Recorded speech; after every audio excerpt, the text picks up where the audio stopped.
What's going on, everybody? I figured, you know what? I'm just going to go live a little early. Don't care. There's probably, a couple of people sitting here watching. Don't care. Candace is doing her show today on her being sued by Brian. So I wanted to watch a little bit of this and just see what this crazy bitch is saying before we get into the debate. So let me back up. I was standing in Charlotte Airport about to board my flight to Italy last week, and I received an email. Me and my lawyers received an email. It was randomly sent to us. It was something like a retraction demand, but it wasn't actually a retraction demand because his lawyer, Brian Harpole's lawyer, asserted at the top right away that they were already going to file the lawsuit no matter what in 4 days. This was kind of just a nice heads up that these are our claims that we will be making. What? How curious. What do you mean? You never communicated with me, you never spoke, you never issued any sort of retraction demand, you never answered me when I reached out. This is not at all how it normally goes. I mean, I'm pretty accustomed to how lawsuits work. In fact, I can tell you that's never gone like this, ever. For me, you send, hey, that's what you said is not right, retract it, or else I am going to sue you. Brian Harpole did no such thing. Okay, so before I tell you why I believe he is doing this, and again, this is my opinion, because this is a very curious strategy. Am I lagging? I don't think I'm lagging. Everything I'm looking at looks fine. But it's possible. It's possible that I could be lagging, but I don't think so. I'm going to at first take you through some of the highlights of the demand, which was poorly organized, but it is really just kind of summarizes the actual lawsuit, which he has now filed. In other words, I want you to understand he had the lawsuit prepared first before he sent me this notification type demand, okay? Pardon me. I also want to mention, because it feels important. Good for Brian Harpole then. Like, sweet. He had the lawsuit like already set up before he even sent me any type of demand. Okay, what's your point, Candace? What difference does that make? He's suing you for defamation. That's it. What are you going to do about it? I went through and read through a little bit. There's 69 pages. It shows like some references as to times where she's basically defamed him when other people have defamed him. But he's suing Candace Owens and Mitch Snow. I want to say I read it's like he's suing for like $75,000 in damages or something. I feel like that's not very much. But I don't know. I don't know the specifics. I don't know how all that's going to work out. I don't know if it's something that they can like settle out of court with. If he like demands, he wants it to go to a jury. I thought I read that somewhere in there, but I don't know. We'll see. Be curious to see how all this breaks down. Important that Brian Harpole is using the same lawyer the Daily Wire used to sue me in arbitration for 2 years straight. I'm not going to name the firm, even though the lawyer is publicly tweeting and also has a YouTube channel, so it's not hard to find. But I would be really curious. I wonder if he's suing for law. Well, he's suing for lost wages. Damn it. Like it kind of specifies, but I feel like 75,000 is low. It's not for 75,000. Eclectic journalist. It's not for 75,000. It is for no less. That is how they have to word it legally at first. Okay. All right. So I mean, I guess like they'll try to prove damages or whatever, and then they just kind of leave it up to a jury. And then depending on what state it's done in, like I know certain states have like, I don't even know what they call it, but it's basically like a max that you can sue for. I don't know. I've seen a few defamation cases. Obviously, I watched like the Johnny Depp trial and stuff, but okay. So it's basically like a at least minimum of 75. Now I forgot what point I was trying to make. Jill Young Smith, she's having a lovely April, isn't she? Yeah, it's going well for her. And I'm sure she'll put on some charade like she's super excited about this and can't wait for Can't wait for all of the discovery. And then in the background, she'll try to get it dismissed as much as possible, like she's doing with the other one.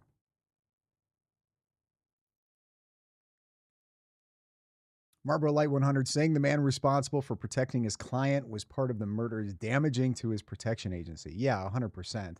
I mean, here's the reality, though. Even without her saying that, or without anybody pointing the finger at Brian Harpole or saying that he was at Fort Huachuca, because that's like one of the big points in the defamation case, from my understanding with the brief reading that I did of it. Even without that, like, it was still going to be damaged. Their client ended up being unalived. Do you know what I mean? It's that they were the protective service for him. They were still going to see it was still wasn't going to reflect well on their security company. However, that's a complete different story than what's been happening. So I agree with your point for the most part. She was saying, bring them on. Now all she does is complain about them. Yeah, 100%. Give me the smoke. Give me all the smoke. Yeah, right. Nice posturing. Then in the background, she'll have her attorneys trying to get it dismissed. Or Adrian filtered it. Yeah, it started like I was going to go at 5:30, and then Candace I was like, oh, you know what? I just want to check and see what Candace is saying about this before I go to the debate. So I just went early. I said, F it. Just say that's another coincidence. I'm very tired of this guy altogether, mostly because he speaks like he's consumed helium. Anyway, let's get into Brian Harpole's stated grievances, okay? First up. Yeah, okay. The point I was going to make. So she's saying that this is the same attorney that the Daily Wire used against her. I'm wondering if Brian Harpole sought out an attorney, or I don't know, like, can attorneys just reach out to people and be like, hey, if you ever want to sue somebody or sue this person, just let me know. I'd be more than happy to help you out with that. I'd be curious if this guy reached out to Brian Harpole and not the other way around. Not that it makes a bit of difference, but it would be funny. He wants to sue me. He's suing me for maligning him when I suggested, when I stated that not having an ambulance on standby is inappropriate. It's wrong. I'm not kidding. This is what was written. It reads, in your podcast episode titled, Why is Everyone Crashing Out Over the Charlie Kirk Investigation? You maligned Kirk's security team, including Mr. Harpole, by stating, quote, in real life, when you spend millions of dollars on your security detail, they don't have you sitting like a duck and forget to have an ambulance behind you. This statement not only incorrectly calls into question the competence of Mr. Harpole and his team, but it defames Mr. Harpole by falsely accusing him and his team of criminal negligence by failing to render aid to Kirk after he was shot. Okay, so competence. Yeah, she's Miss McCann. Oh, she said way more than that. Yeah, she said a lot. She's said a lot. She said a lot on her show. She's tweeted probably more than she said on her show, as far as like, I guess you would call them defamatory statements. I guess basically saying like he never packed the wound. He didn't do anything to treat Charlie Kirk immediately. Like, oh yeah, it's all bad. And of course, she's not going to show that stuff because that's in there. Like, it shows clips of her tweets or screenshots of her tweets and whatnot in the documents. So I can't imagine she's going to bring that up. It was funny too, because the video that I just posted earlier today, like, I went on this whole tirade at the end of it where I was like, I'm not cool with people reporting people. I think, I'm really close to like a free speech absolutist. And then I said, as far as defamation goes, like, there's a really thin line to where I struggle with it. But if you do go past that line, that really thin line, well, then obviously that's not free speech and I don't support it. And then like put that video out, and within I don't even know, like an hour, here we go. Brian Harpole suing Candace Owens for defamation.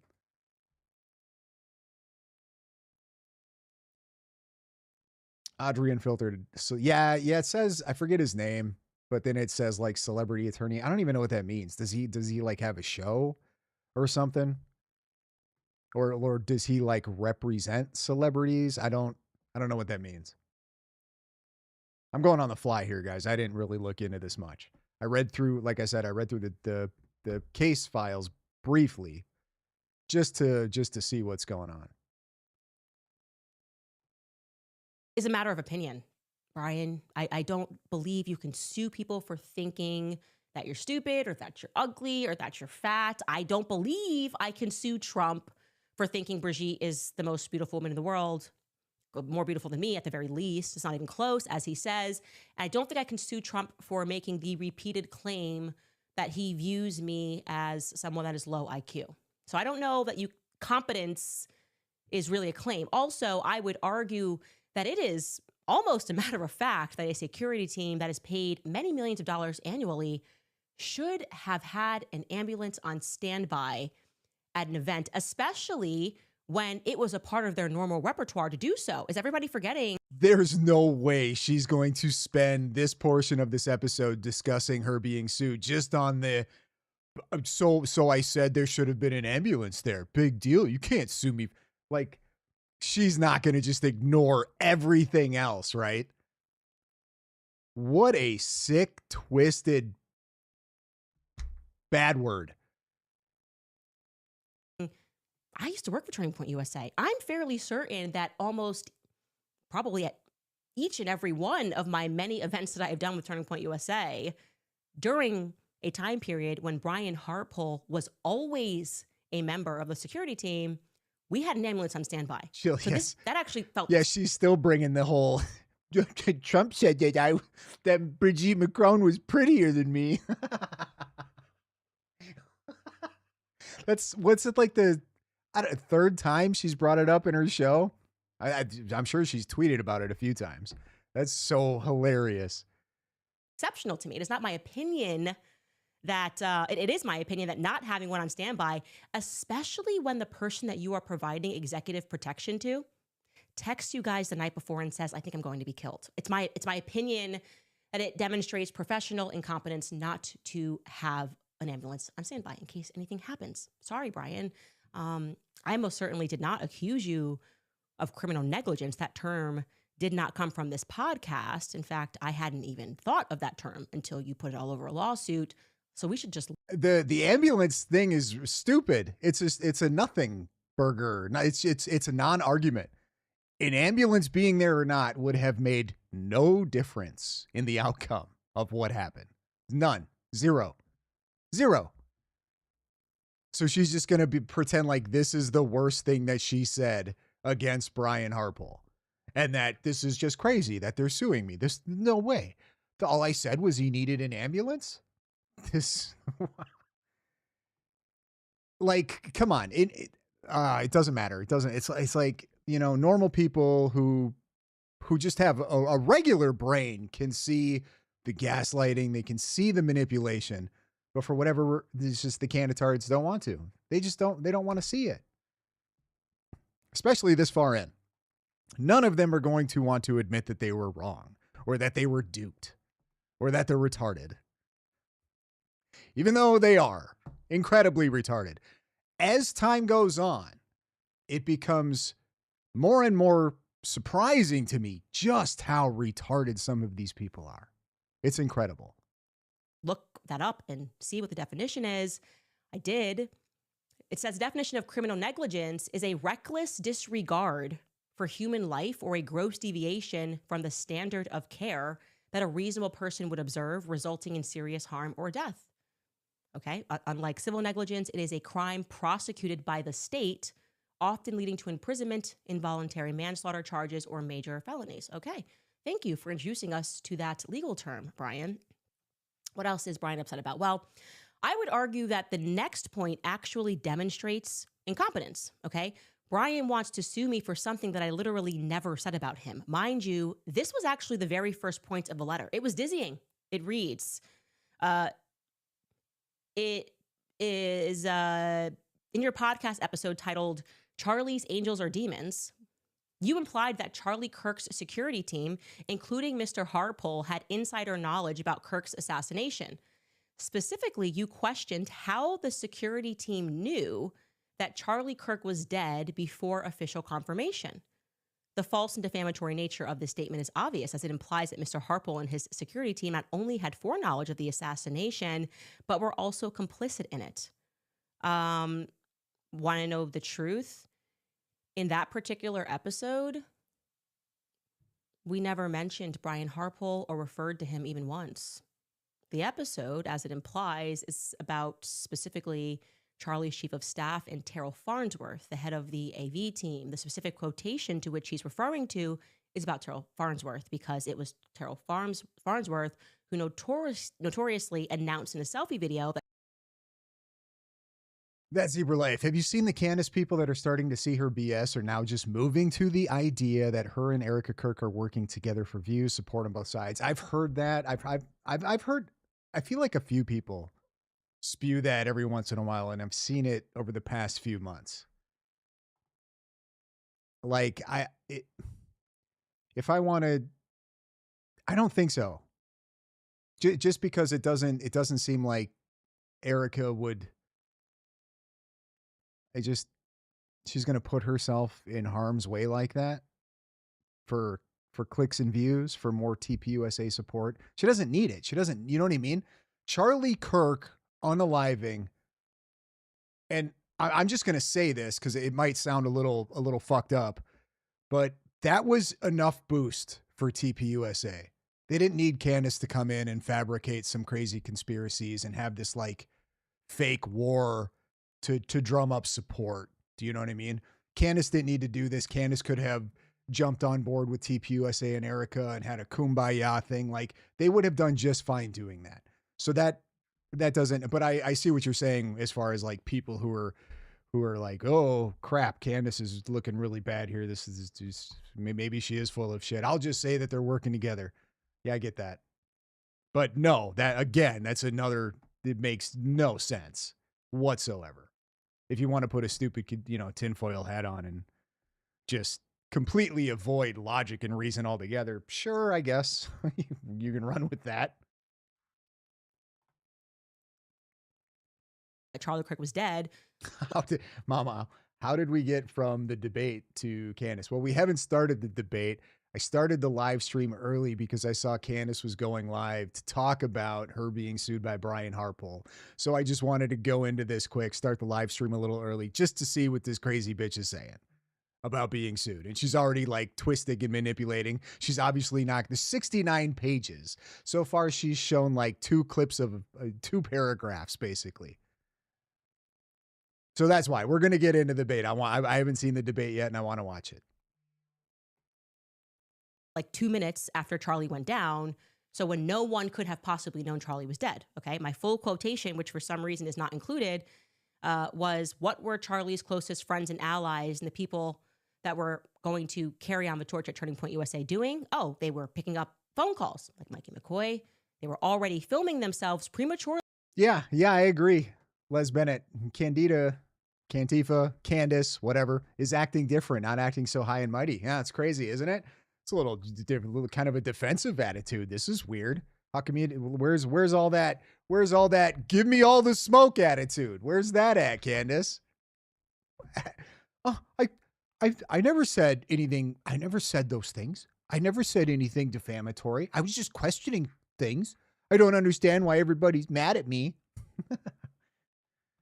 Where's that tough woman attitude at? Nowhere. Announcing Charlie is dead when not a single person could have known that Charlie Kirk was dead. End quote. That is a factual quotation referring to the immediate actions taken by Mikey McCoy and Terrell Farnsworth. Thank you, Brian. I hope that clears that matter up. What else do you have? It looks like this next one is a bit of a double punch. He wants to sue me for describing his outfit, foremost, you'll see. And then he wants to sue me for having ears and a general sense of comprehension, I guess. Like I'm able to comprehend the words that are coming out of people's mouths. I took notice that, as many people did, that there were conflicting statements made by Turning Point USA on that day. Now, there may be a valid excuse for those discrepancies in messaging. However, you cannot punish the public for noticing them. Okay, I'm referring to the drones. So this claim reads, in your podcast episode entitled "The Great Exodus from Utah," you again falsely claimed that Mr. Harpole failed to render aid to Kirk after he was shot, but this time you incorrectly claimed that Harpole failed to render effective aid to Kirk with his supposed to be medical bag. Okay. Later in the episode, you falsely accused Mr. Harpole of lying about drone availability, asking, is that how these assassinations happen? Together, these statements defame Mr. Harpole by accusing him of being a direct cause of Kirk's assassination. Mr. Harpole did not play a role in Kirk's assassination and did everything he could to render aid and assist Kirk after he was shot. Okay, so to address that obscure medical bag claim, the full quotation from my episode is just a mere description of Brian Harpole and his medical bag. I said exactly, quote, Brian is the one who then runs over to Charlie. And again, you recognize him because he kind of has that small, supposed to be medical bag over him. I'm completely confused as to how that description is in any way defamatory. I just want. Oh, I can't wait. Milk Bar TV is going to completely destroy her. He's going to edit this in such a beautiful way and just expose her lies and grift. It's going to be fantastic. I would do it, but that's kind of Milk Bar's thing. And he can, that's not easy to do, guys. Having to go through and edit and you have to listen to Candace that much. Like, anyway, so I would hope that Milk Bar takes this opportunity, this incredibly easy opportunity to cut this and then compare it with what she actually says from the episode that's referenced in the lawsuit and goes, hey, everybody, look, more twists and lies. To alert viewers to the fact that he was not just wearing a man purse and it was supposed to be a medical bag. That's it. Now, regarding the drones, Brian Harpole's statement flew in direct contradiction to Milk has been MIA. Has he really? I guess I haven't really noticed. Well, I mean, to be fair, Candace hasn't done a show and I mean, she did one yesterday, but prior to that, it was, she took a week, 8 days, something like that off.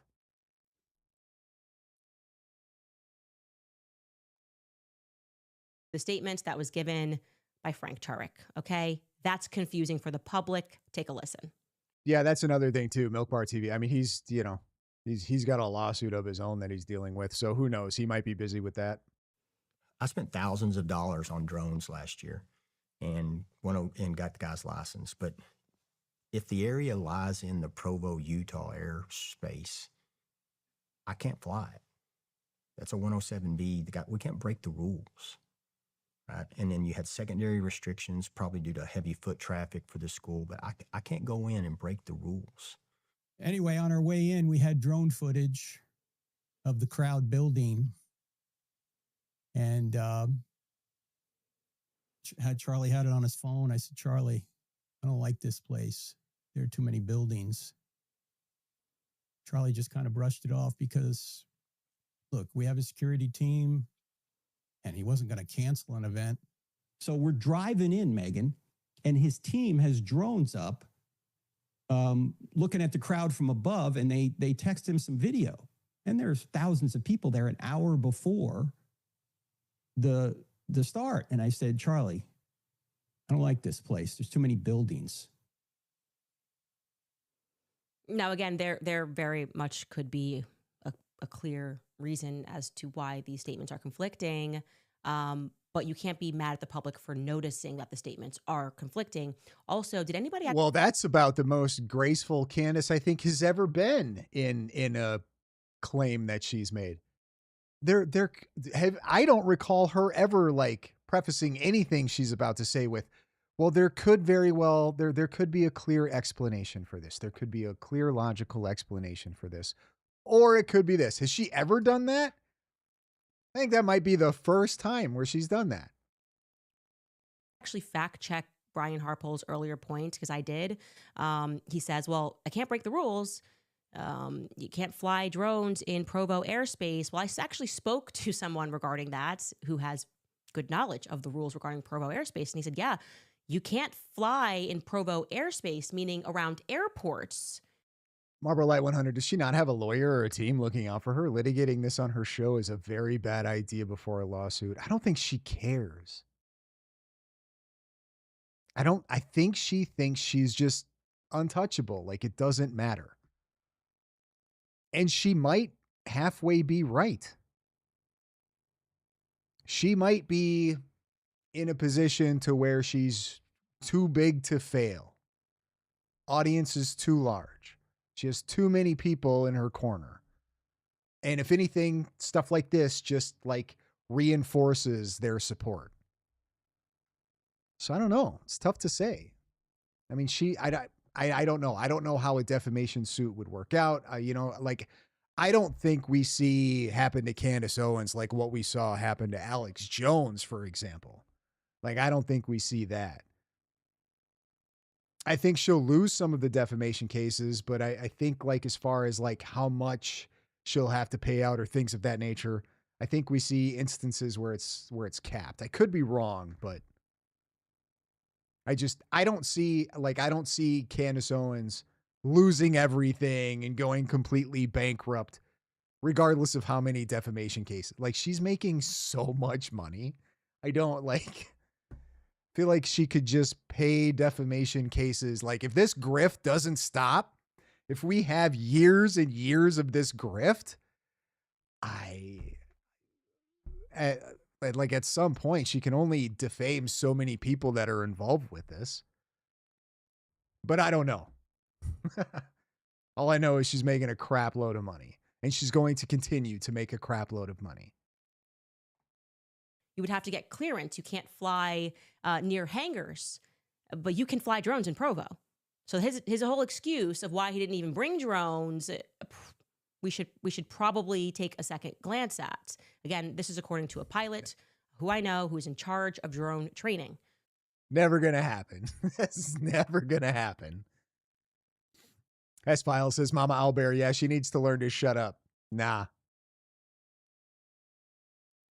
Les Bennett, she will go it sounds like she's the breadwinner here. Sounds like George doesn't really have all that much money or just doesn't have access to daddy's money or whatever. So she might be the breadwinner. I think George is the victim here, guys. I don't think George, blink twice if you don't feel safe. So a lot doesn't seem to be adding up there. You can clarify that, but you can't pretend that someone tried to defame you unless you're going to go after Frank Turek.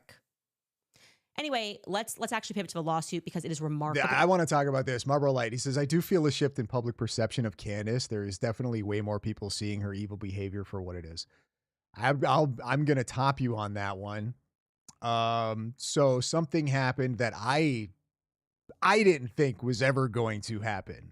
IRL. Okay. My wife she's a hairstylist. All right. So she's got other hairstylists that she knows and talks to. They have no idea that I do this stuff. They have no idea that I make YouTube videos specifically about this, let alone just any YouTube videos at all. So it's not like she's going to work or whatever and talking about it. They brought up to her the Candace Owens stuff and how they couldn't believe that Erica Kirk was involved and how bad it looks for, like, no joke. So I've been operating under the assumption that this is mostly sort of like an online social media bubble. And it's just this like people, it's half the people like don't even exist, right? That's where my mind has been with this. It's in a state that it has no business being in a state, right? Or in people's minds in this state.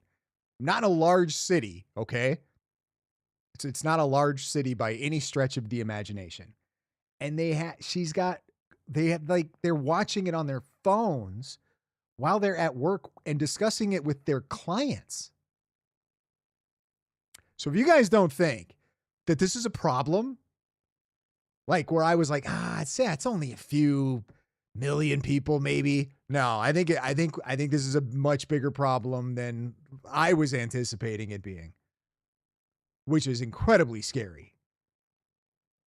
Okay, the lawsuit itself is 69 pages, and for some unknown reason, he begins the lawsuit, and I'm talking like the first few pages.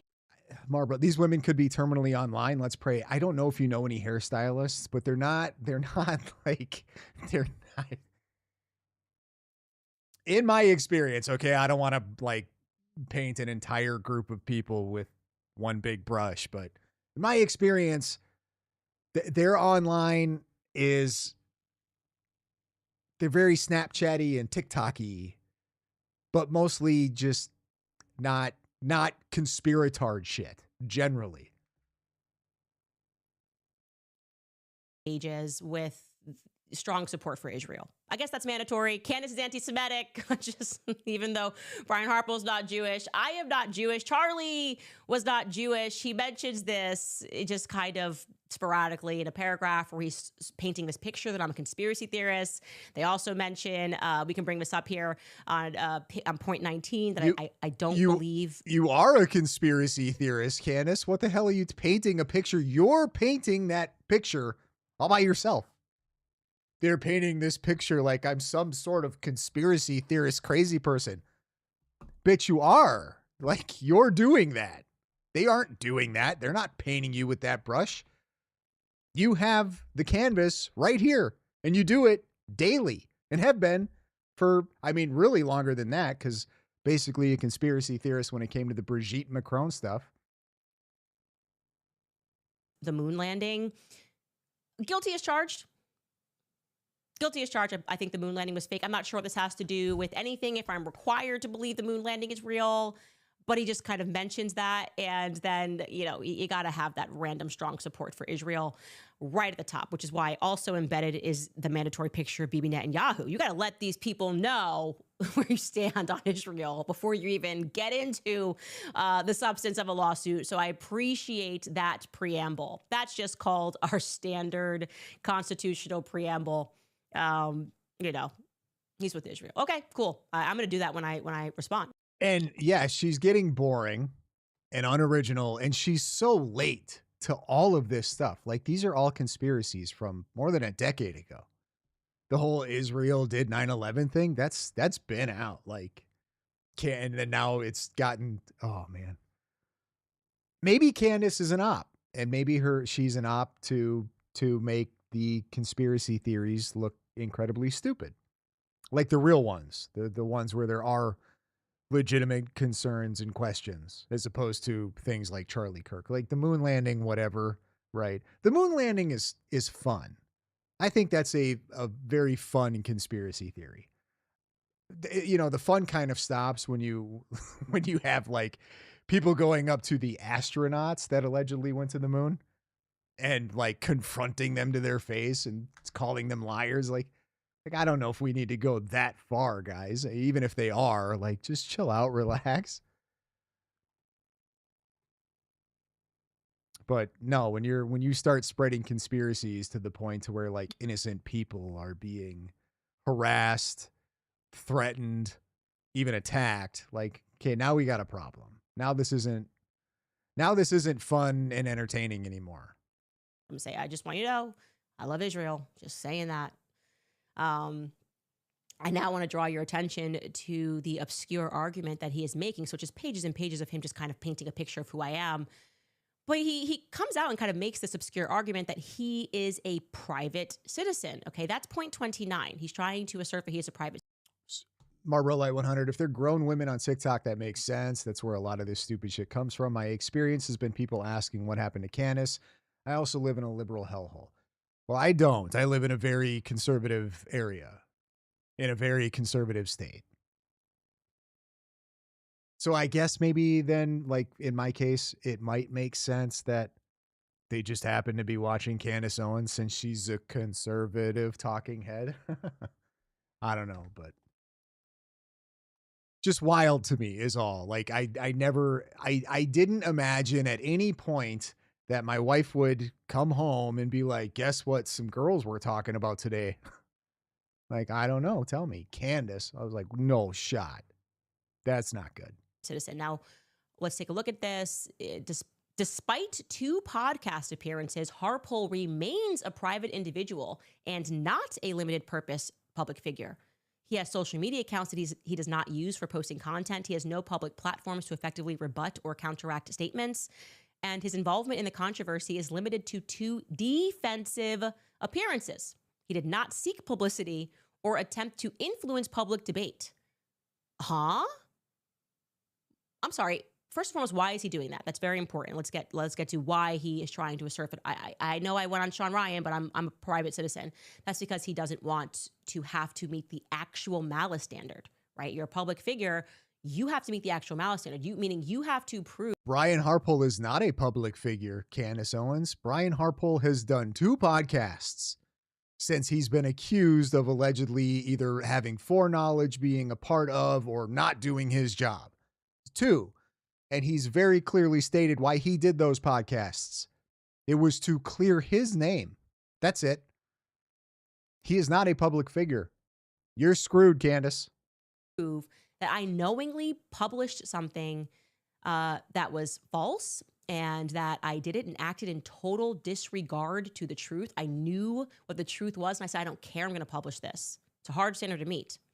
That would be, in my view, for Brian to assert that he's not a public figure here, that would be hard because Brian did actually go and pursue not just any podcast, okay? One of the top podcasts in the world, the Sean Ryan podcast, and he opened. That doesn't make you a, this is hilarious. She is losing it. Opened himself up. What is the law in the books when you do that? The rule is that private citizens can indeed become limited purpose public figures when they voluntarily thrust themselves into the forefront of a particular public controversy to influence its outcome. In such cases, they are considered public figures only for the context of that. Thrust themselves into a public controversy to, is she? There is no shot that she just said that.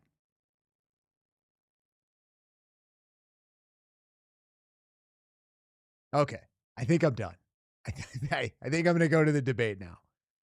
This is like, she's off. She's been off the deep end, but this is like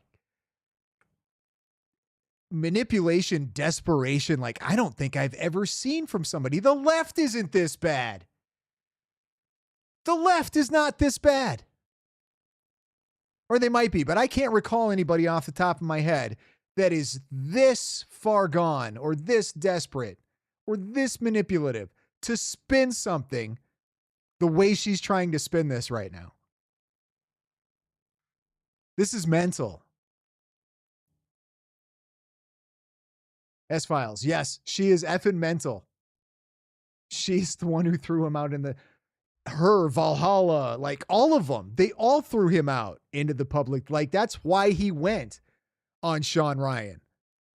And I would be curious if he reached out to Sean or if Sean reached out to him. It's been so long since I watched that. I don't know if Sean clarified one way or the other. But I know that Gary reached out to Brian. I'm pretty sure. I don't think Brian reached out to Gary. But regardless, it doesn't matter. He wants to set the record straight and give his side. That doesn't make him a public figure. Wow. I cannot believe she's trying to spin it like that. Yeah, I can't watch. This is for somebody else. I mean, I might do a video on it just to break this down and call her a retard again because that's always a good time. Let's go to the debate. All right, so I'm guessing some of you probably have already seen this. I have not. So if you would, please try not to spoil too much for me. I have seen a few comments online to where things didn't go well for Brian Shapiro, but to be fair to Brian Shapiro, anybody who watches debate content and knows who Brian Shapiro is already knew that this wasn't going to go well for Brian Shapiro because debates never go well for Brian Shapiro. In fact, Brian Shapiro is basically gaining traction and fame for just losing debates all the time. That's become his shtick. Brian Shapiro, it's that he's fucking up scally hats for me though, and that pisses me off. So not everybody who wears those hats is a complete douchebag. I just want to clarify that. All right. So leave the hat alone. It's not the hat's fault. It's not the hat's fault, guys. But it's basically become his shtick that he just loses debates and he's fun to beat up on. is what it seems anyway. I like to think it's going to be history versus common sense. You guys can decide for yourselves. You know, it's funny because I was talking with my manager on the way over here and we were laughing a little bit because the irony of this debate is she would not be standing here, with all due respect. She would not be getting paid to debate me if not for feminism. That's not an opinion, everybody. That's a fact. She would not have been paid to write her book if not for feminism and the people that work really hard to give her the opportunity to do this. Now listen, I don't care how much money she's getting paid. I don't care how much money her husband makes. The fact of the matter is that she wouldn't be here if not for It's Silverbane 88. I think he destroyed himself. That's usually the case for Brian. The person on the opposite side really doesn't have to do much. They just let him talk, and it's like, okay, see, he's an idiot. feminism. Again, not an opinion, fact. I've never been called a feminist before. I've been called a lot of things by a lot of people. Never been called a feminist because I don't think I am one. I'm just somebody that doesn't like to tell other people what to do with their lives, man or woman. Who am I to tell a woman, you should stay at home? You shouldn't be in the workplace. You shouldn't have kids after 30. No. Something tells me Brian probably likes to tell other people what to do with their lives. Just going out on a bit of a limb to say, bullshit, Brian. I want people to live their lives and do the things that they want to do because life is short. What right do I have, man or woman, to tell you what to do with your life? Now, I'm not really sure, and I'll ask Rachel this question. What does this country look like for her? Does she not want women to work at all? That was my first response when I heard about this debate was like, are you kidding me? They got Brian Shapiro up here debating whether or not feminism is a good thing. But whatever. Does she want us to be a third world country like Afghanistan where women are not allowed to work? Now, you're going to hear this word a lot in this debate. No, it's not going to be Donald Trump. But you're going to hear the word hypocrisy a lot. Because Rachel's made decisions in Eclectic journalist. I'm not a fan of Rachel Wilson, to be honest. She's not everybody's cup of tea. I'm not even sure. Are you an Andrew fan? It would make sense that if you're not like a huge Andrew fan, you wouldn't necessarily be a fan of Rachel either. I would much rather watch Andrew debate than Rachel. But the thing that makes this interesting in particular is Brian Shapiro and how bad I'm expecting he's going to do. And Rachel can be a bitch. So should be good.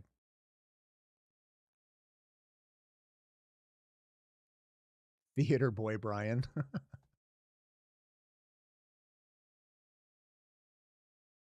her life because of feminism. Rachel's had the opportunity to get out of relationships because of feminism. No. It wasn't even that long ago where women were in abusive relationships, but they weren't allowed to get out of those relationships. I don't care about someone's personal life. I don't care how many baby daddies they have. I don't care how many ex-husbands they have. It's not my business. But in this debate, it is my business because she's telling other people how they should live their life. Why is it okay for her to do that, but not others? I defer. Thank you very much for that opening statement. Okay, so his entire opening statement was basically just like an attack on Rachel. Where was your what? Isn't he supposed to be debating on why feminism has been a good thing for society? Did he even make a claim why feminism has been a good thing? All I heard was like, I don't tell other people what to do, and Rachel's a hypocrite. Like, what the fuck is that? And we're going to kick it over to Rachel for her 5-minute opening as well. Rachel, I have the timer set for you. The floor is all yours. Well, thanks for coming, everybody, and being here. It's great to see so many faces, and all of you online watching, thanks for your support. Thank you to Andrew for giving me something beautiful to look at in the front row.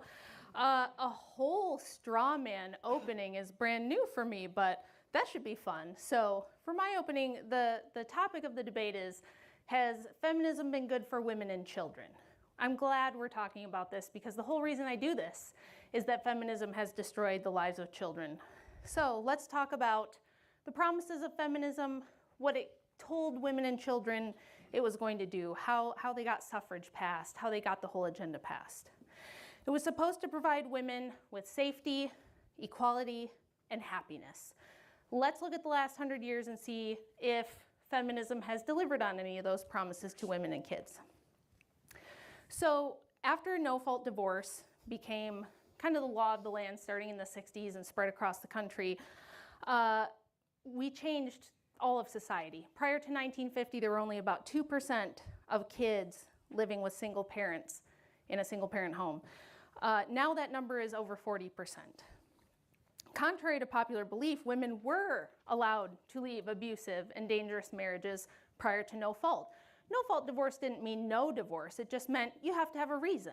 So in the year 1900 alone, there were over 55,700 divorces granted to women for reasons like abuse or abandonment.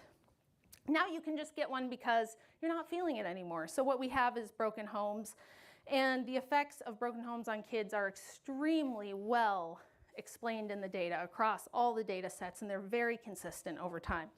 So after this big wave of divorce in the 80s and all these newly single parent homes, children experienced a lot of destabilization in their lives, which put them at risk for everything you can think of. From, let's take a look at this.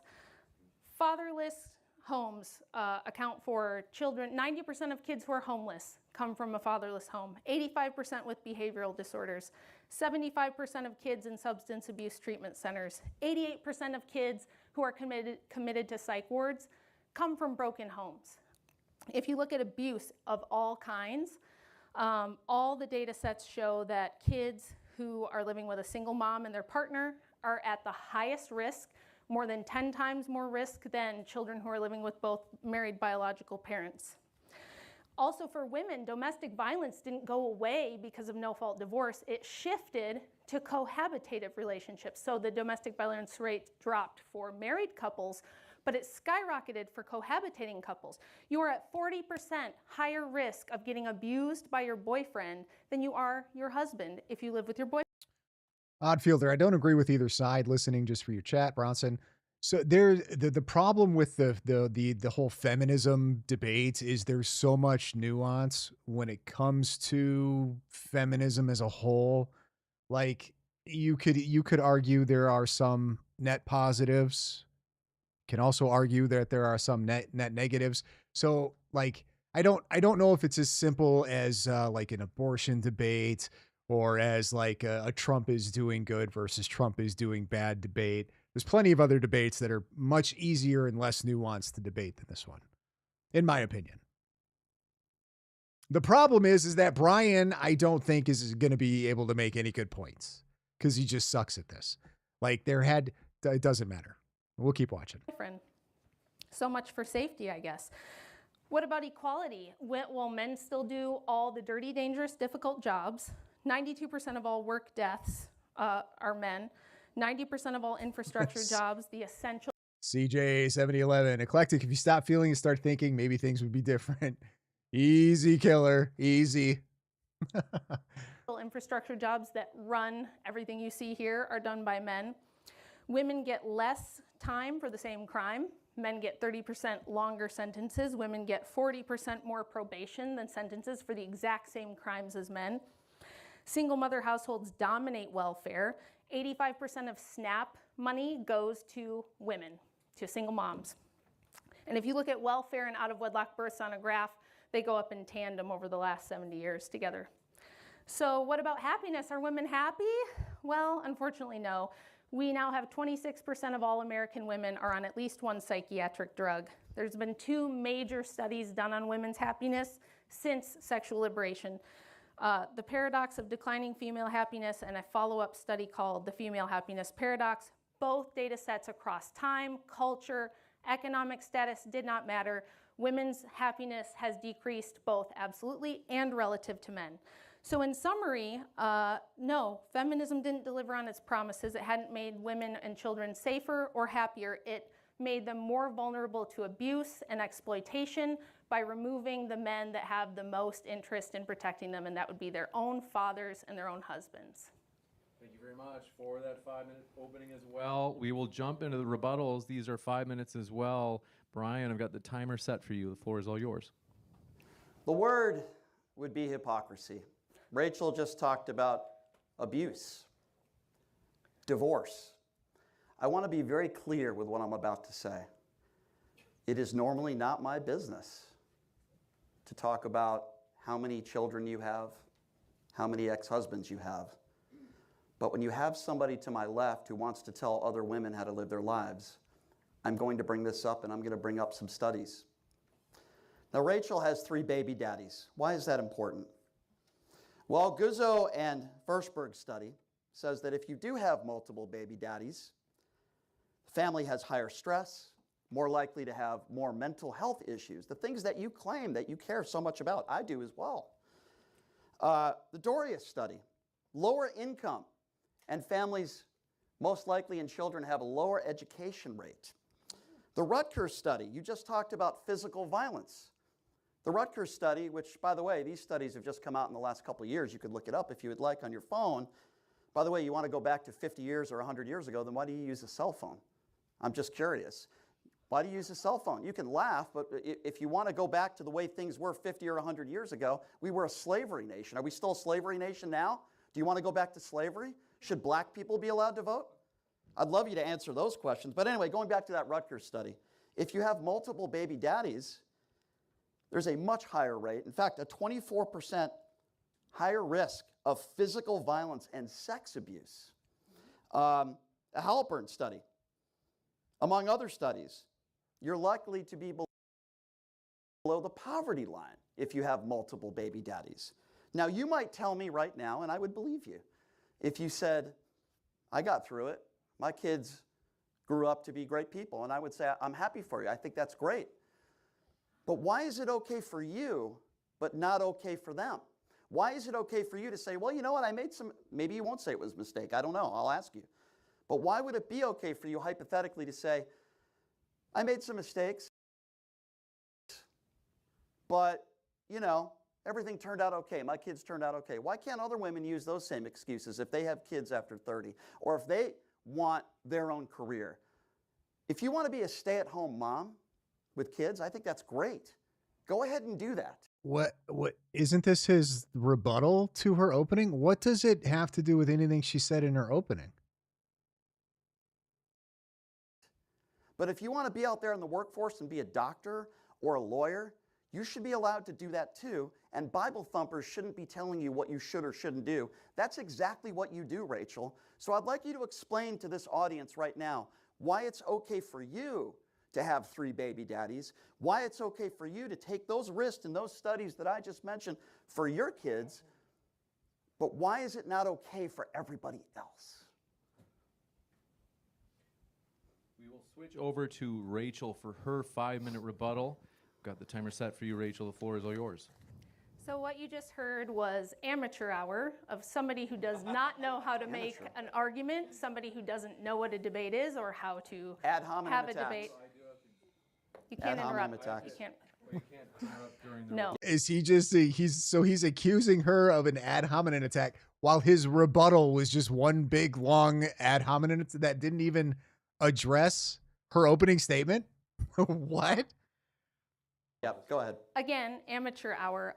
This is the person who did the ad hominem attacks. He didn't present an argument. He just said, what about you? He used a tu quoque fallacy. What about you, though?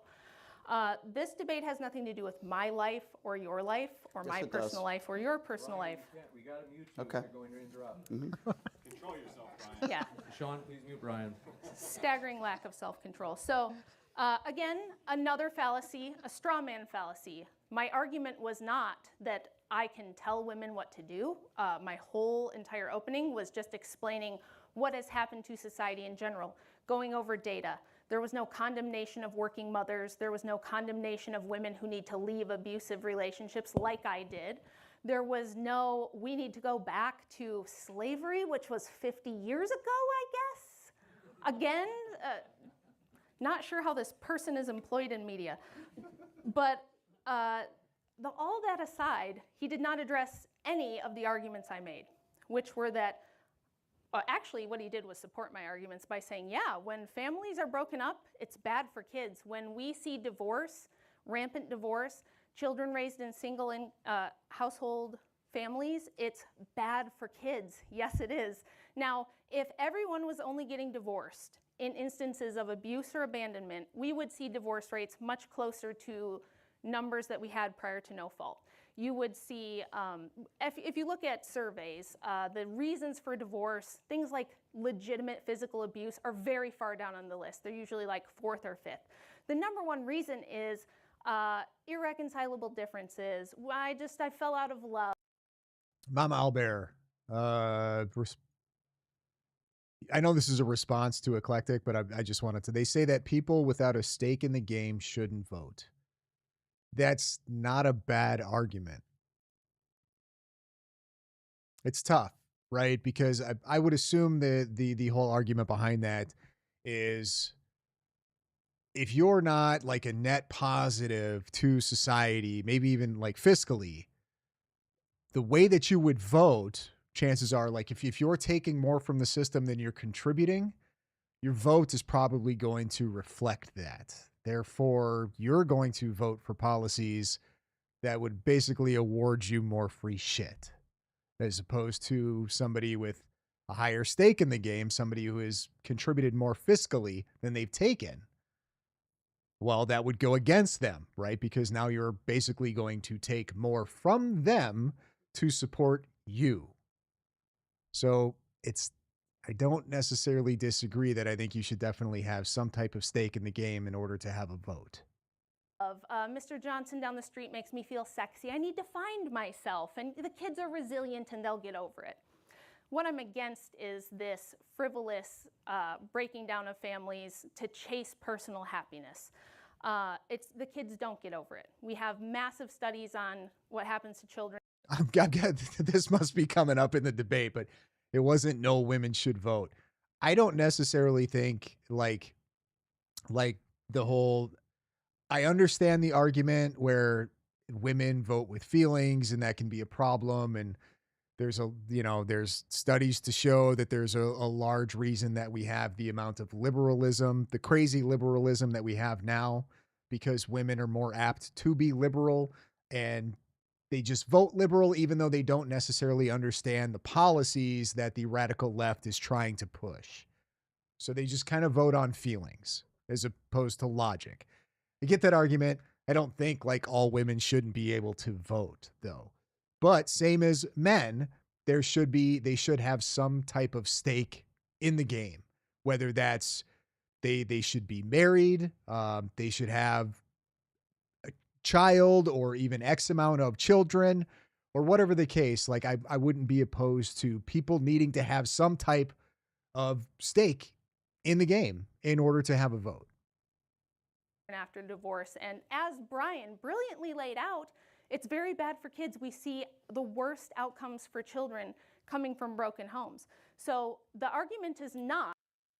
Craftsman Ethos, look at California. A good portion of women that voted for Newsom do so because of his appearance. Yeah, but you can make arguments about dudes voting for certain people or not voting for certain people because of really stupid things. Like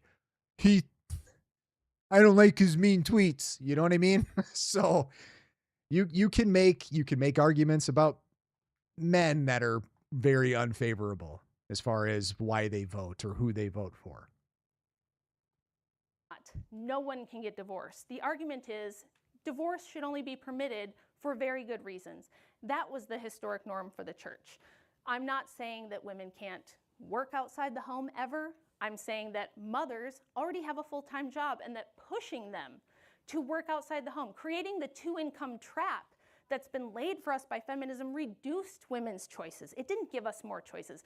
There was never a time when women were not allowed to work.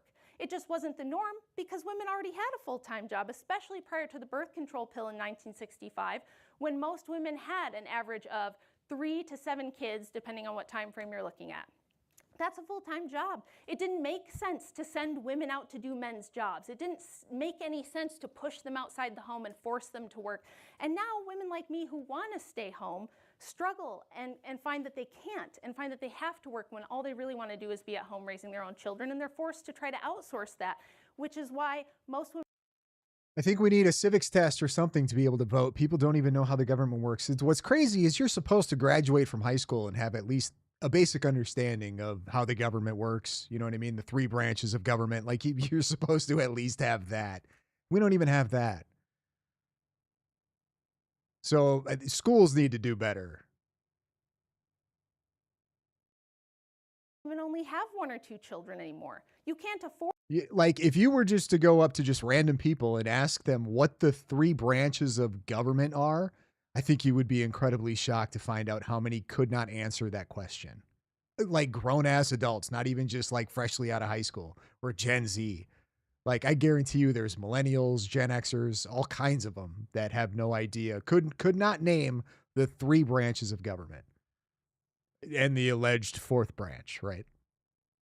To put 5 kids in daycare. So we have very small families, we have lower birth rates, and we have unhappier women who are now trapped in a different set of bad circumstances with abusive cohabitating partners instead of a husband who loves them and takes care of them. We're trapped in this 2-income trap. We have women who are trying to juggle everything and balance everything and are struggling to do that, and they're reporting higher levels of anxiety and depression. I'm not here to condemn women. Brian's here to condemn me personally, apparently, which is the actual ad hom argument. If he had an actual argument rather than just pointing at me, that would be fine. But if all he's here to do is say, well, but you got divorced because you were in an abusive marriage, that's actually not an argument. It supports my argument that you should be able to get out of abusive marriages, and you were. You were actually able to get out of abusive marriages prior to no fault. No fault means you don't need a reason, and the other party does not have to agree. And that's where I think that we went wrong. Thank you very much for that rebuttal from Rachel. We're going to... Nate the Eagle, Bronson, just check out Caitlin Bennett interview. Kids on spring break can't name anything about U.S. history and law. Like on vacation, spring break? I don't know if those guys count, man. They might be a little dizzy. But yeah, I hear what you're saying. That doesn't surprise me at all. So we're going into the 40-minute crossfire or open dialogue. I'm going to trust you guys, but if there are interruptions, I do have to jump in and break it into 90-second responses. So handing it off to you, the floor is yours. Well, first of all, for somebody that wants to stay home, you're certainly out a lot debating people, so I really don't understand that argument. Well, are you aware of well, let me address that. Was that since 10 this seconds, is the back and or forth. Can I just finish? Well, this is the back and forth. I know, but that was like 10 seconds. But you already got it wrong. So my children well, are... you got everything wrong. My children are grown. Wrong. No, I got everything right. I know they're grown. They're can grown I just up finish? and out of the house. Can I just finish? So okay. I've never said that women can't leave the house when their kids have grown up and left, and that they can't... Do you believe women should be allowed to vote? Do you think women are chained to the kitchen? I'm asking you a question. Do you think women should be allowed to vote? I think it would be better if women and many other groups didn't vote. I would categorize women as one of the groups that should not. Yes. Is there any other demo that shouldn't be allowed to vote, or is it just women? Yeah, I think there's a lot of different ways that you could limit suffrage that would make everything a lot more fair and a lot more efficient. I think that if you're taking more from the system than you get, so that would be a great way to limit suffrage. You'd have to be a net zero taxpayer. You can't be taking more than you're getting. So if you're getting more in SNAP benefits and welfare, so voting than you're paying, should be based on how much you pay in taxes, or if you pay taxes? It should be based on whether you are contributing to the system or not. If you're taking more than you're contributing, no, you shouldn't be having a voice in governance. You should also have to take a civics test proving that you have some rudimentary understanding of how our government works. A lot of people wouldn't vote for Donald Trump if that was the case. But anyway, so you don't think that women should be allowed to vote? You don't think women should? If we had to pass a civics test to be able to vote, I mean, that's cute. Trump supporters, they're stupid. I think they would be incredibly surprised and how many votes down the liberal vote would go. I think they would be really surprised. They would be. Most of us wouldn't. Be allowed to vote, at least if they're. Would you? He's. I just think of that fat woman who did the whole, they're killing our democracy. I think they'd be surprised at the amount of liberal votes they would lose. Would you like me to explain why? No, do you know why the birth rate is so low? No, he doesn't want me to explain why. Well, I will anyway. I find it interesting that you want to take away one of the most fundamental rights of a woman, which is being able to vote. By the way, women are, I think you're aware, bringing children into this world. Not enough. Well, yeah. Why? Why is that? What's the number one reason why women aren't bringing children in? Do you want to know like the actual correlate? No, I want to know the declining? polls of the last 2 years, and women have asked because I have the studies right in front of me right here. I'll tell you why, or why I think it is. I think they are, and I don't know if it's just women. Okay, I think men have something to do with this too. So I'm not going to just put it, all on women. But people are too self-absorbed. They're too self-interested. They're just too selfish. Having a child is an incredibly selfless thing to do. Now you have a human life that you have to take care of and be responsible for. It's very selfless. And for whatever reason, society seems to be getting more and more selfish, not selfless. And I think that why, I don't know. Propaganda, maybe, advertising, consumer, we're all being, I guess we're being propagandized to be just materialists. Number one reason, Rachel, why women aren't bringing kids into this world in the last 2 years. Do you know the reason for that? I can tell you what the actual data says. The data says that the number one correlate to declining birth rates around the world in every culture, regardless of income or religion, is women's access to higher education and pushing them into the workforce. Not true. So according to the Johns Hopkins School of Public Health, which have been polled for the last 2 years, they've done it 8 times. The Johns Hopkins School of Public Health, I'll take their word over yours. They say the number one reason why women don't want to bring children into the world is something called the economy, Rachel. Yeah, right. Now let's talk. Right. Yeah, sure. Makes sense. Too much money. That's too much money I would have to spend and care for a child. I wouldn't be able to have super nice things. I wouldn't be able to wear all the fanciest clothes. I wouldn't be able to go out to all the clubs and do all the things. Yeah, selfish. Makes sense. It's not because they can't afford it. It's not you can afford to have children. Poor people have kids all the time. Right? I'm pretty sure, I feel like it's been that way for a long time though, where like the lower income people tend to be having more kids. I feel like it's just always been that way though. Like lower income people have more kids than people of higher incomes, whether or not that's because they have higher incomes or it's because they were able to get higher incomes because they chose not to have kids, like whatever the causation is for that. But lower income people generally have more kids. So it's not if your excuse for not having kids is the economy sucks, that's a scapegoat. You just don't want to give up all the things. A little bit about the economy real quick. Hold on. Let's talk a little bit about that. Rachel. Okay.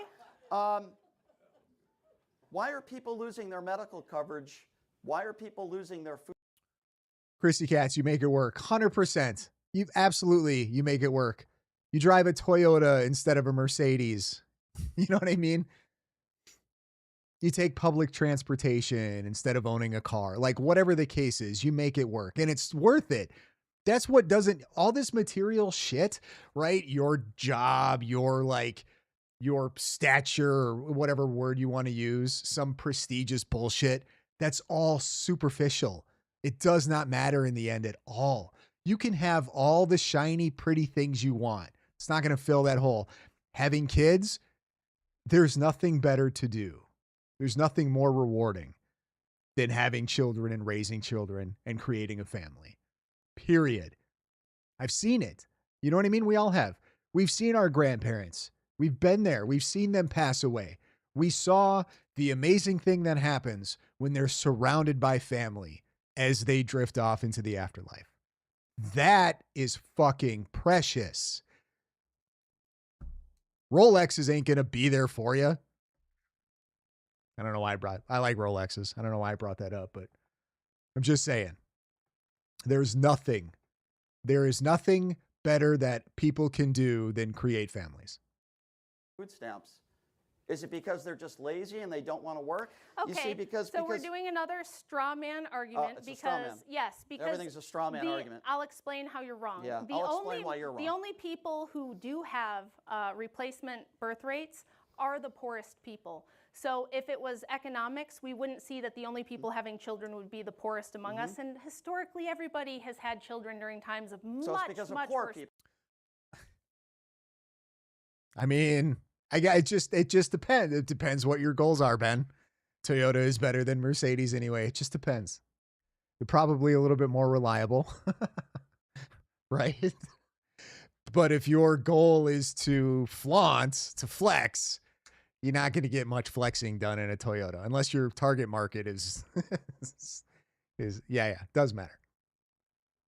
I'm gonna avoid saying some things. Well, you're saying the reason why is because poor people can't bring people into the world. No, I'm saying listen very carefully and try to understand. I'm listening. The poor people are the ones having the babies. So the people who have the resources are opting out because they think their job is more important, because they want to take vacations, because they want to pay for a second vehicle and a bigger mortgage. So when the people that aren't poor are polled, and they're saying that the reason why they're not having kids. This is just a joke. These people can't read time from a Rolex. I know some people, all right. It's not a flex or anything. I own a Rolex. I own a few watches. I like watches, but not for like the flex reasons. Okay. I just appreciate the craftsmanship, yada, yada, yada. It doesn't, but I know some people that if they were here right now and I asked them what time it was, they would not look at the watch that's on their wrist because their watch isn't fucking set. They would just look at their phone. It's just jewelry for people. For some, not all, but just a funny point when he said that these people can't read time from a Rolex. A lot of them probably don't even have the time set, or maybe even don't know how to set it. Kids is because of the economy. It's because are they lying? They are prioritizing a higher material standard of living. Yes. So what has changed then? In Thank you. So atheism and materialism. Okay, so you think it's atheism? It's you atheism think it's and because they don't believe in God, and that's the reason why they're not prioritizing having stuff and having a career over having a family. So what should we do about that? What do you think? Do you think taking? But that's not just women, though. That's not just a female thing. That's very much so a male thing as well. So like I don't know. Maybe I missed it. I don't know if they're trying to put this all on females or women. But it's not just a woman thing. There are definitely men who have this same outlook. They don't want to have kids. They want to get their careers going, and they want to have all this much money, and they want to marry or get with a partner who's also very career driven. And so that's not just women. Away healthcare and I think what we should do about that, I'll tell you what we should do about it is what I'm doing right now, what Andrew does all the time, which is explain why atheism is retarded and why you shouldn't hold to secular materialist worldviews that have no grounding, that have no fundamental basis for morality, and lead you into deaths of despair and lead you into an antinatalist position where you won't even reproduce yourself. You know what? I think you saying that makes you retarded. So first of all, to use that word and to call, no, it's not cool for her to use that word. Oh, wow. Are you kidding me? What a pussy. Oh, clutch your pearls, Brian. You said the word retarded. Oh, you hurt my little viewers when you said the word retarded. What a fucking retard. Just because we don't believe in what you believe, that people are retarded. Because, bro, that's retarded. Okay, good. So let me be very clear, okay? Everybody has the right to believe in what they believe in. Everybody has the right, you can be a Christian, you can be an atheist, to call people retarded because they don't believe in the religion that you believe in, how or they dare don't me, believe I in know, God I know. Oh, is how so dare beyond I. absurd and bigoted in It's nature. It's retarded? ridiculous. Is that what you're saying? It's ridiculous. No, I think you are. So what I was going to say, where's your argument? Do you have an argument? what I was going to say, just be quiet. Make Andrew a sandwich and Wow. be quiet. So That's pretty misogynistic. 20 million. Andrew, do you have a cigarette? Because I need one right now. So listen. I know it's got to be embarrassing getting your butt whipped by a housewife. Yeah, you're kicking my butt, Rachel. Calling everybody retarded because they don't think like you is a wonderful. To be fair, there hasn't been much of a debate that's happened yet, and Brian is losing all on his own. And really, the biggest mic drop moment is Rachel just basically saying he's retarded. I feel like the debate doesn't need to go any further. It's pretty much over. And you're retarded. Done. Argument to make. So 20 million people in this country have lost their health care because of what is in the big and beautiful bill.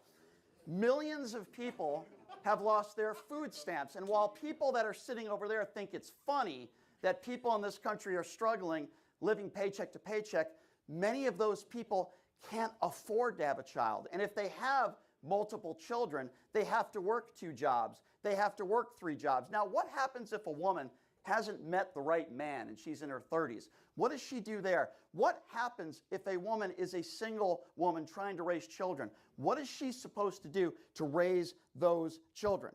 You know, the people who you support are against unemployment benefits, they're against maternity leave, and they're basically against every government program that would help that mother raise that child. These are the people that you support. So while you can call people retarded for simply not agreeing with your religious beliefs, you're mocking me for making arguments, and yet you want to insult everybody that disagrees with you. Let me be very clear.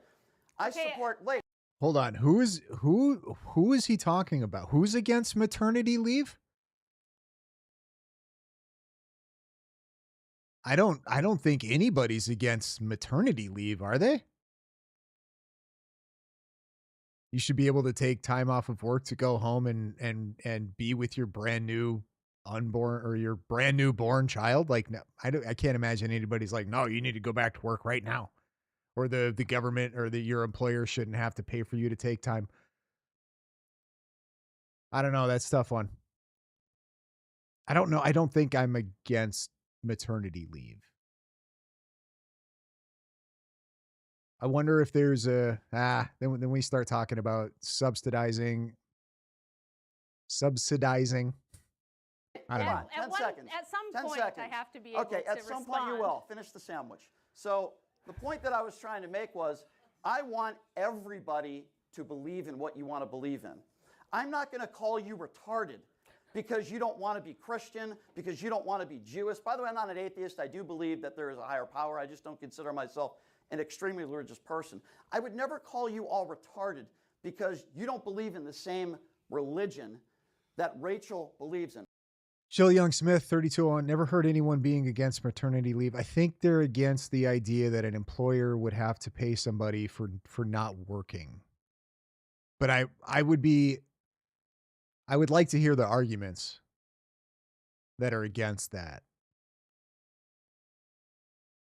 I don't live my life based on a book. You can. I choose not to. That doesn't make me retarded. It doesn't make you retarded. I know a lot of very intelligent people that do not believe in God. It doesn't mean they're bad people. It doesn't mean they're retarded. That is not an argument, Rachel. You're insulting millions and millions of people in this country that don't believe in what you believe in. Go ahead, Miss Retard, go ahead. So that was yet another straw man ad hom, not an argument, because, and I'll explain why. You know how long the birth rate has been below replacement levels? Any idea? I'm sorry, are you asking me a question? Yes. What was the question? How long have birth rates been below replacement levels? I'm going by the last 2 years according to the Johns Hopkins School of Public Health. Answer my question. How long have the birth rates been below replacement? The data I have are the last 2 years. Okay, he doesn't know, so I'll tell you. So tell me. It's been for about 50 years. Okay. So was Trump to blame for the birth rate being below replacement in the 1980s? I didn't say that. Okay, what caused it then? During the prosperity of the early 90s, when we had one of the best economies we've had, I'll respond. why was the birth rate below replacement then? Sure. So I'll answer that, but I'll start by saying this. I don't know what's so funny. I have the study for the last 2 years. Now, I didn't bring up the study for why the birth rate was lower 50 years ago. And the reason why I didn't is in my opening monologue, what I told everybody is that I care about what's going on in this country But I disproved right your point. now. My point disproves your point. What are you talking about? You It's said the economy you right said, now. You said right now. yes. You said the reason women aren't Right having. now. Yeah. You Right said now. the reason is this. Right. I'm telling you, it's been this way for 50 years, so it can't be anything that's happened in I the just last gave 2 you years. why women are not having children Are you not now. able to follow logic? Are you not able to listen to logic? I just That's told you. not logic. I just told you right now the reason why women aren't having kids now. Now I know you care about 50 years ago. I care No, about I'm right talking now. about consistency over Okay, time. and right now the number one reason is the economy. That's what I'm trying to explain to you. Why don't you pay attention? What I'm Why trying to don't you explain listen? to you is that even in the 90s, when the economy was at its best, women were still not having more And than times change and people change and women have different opinions. I would be curious because I would be willing to bet that if they did polls back in the 90s on why aren't you having kids, it would be the excuse would have been the economy. And I'm guessing also people in the 90s didn't think the economy was the best it's ever been. I feel like when you're in the now, the economy is never that great. And then when it gets worse or feels like it gets worse, you look back and go, oh, the economy was great back then. But my assumption would be is that's always probably been like the number one excuse. If you poll people and ask why they're not having kids, it's the economy. Oh, I just can't afford it right now. The economy's in the shitter. It's not doing well or whatever the case is. But I feel like it's always, I just don't want to have the financial burden of a child because I want to do all the things.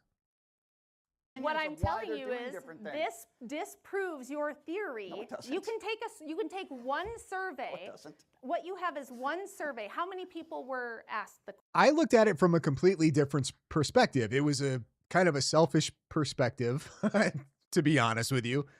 But I was like, do I want to wait and have kids, or do I want to do the kid thing right away? So that way, when they're like kind of old and starting their lives, you know, become adults and they're starting their thing, that I'm not like 65 years old at that point and into my golden years. Like, I was like, you know what? If I plan this out right, we do this right, the kids can be like adults and kind of doing their own thing, and we'll still be under 50. That would be fantastic. So I went like the other direction, it seems, from what most of the selfish people do now. Instead of waiting and putting it off till they're in their late 30s or even 40s. It's like, fuck that. And I was like, nah, let's do this right away. That way we won't be completely full of wrinkles by the time the kids are out of the house. question in the survey? I have it right here. 18,000.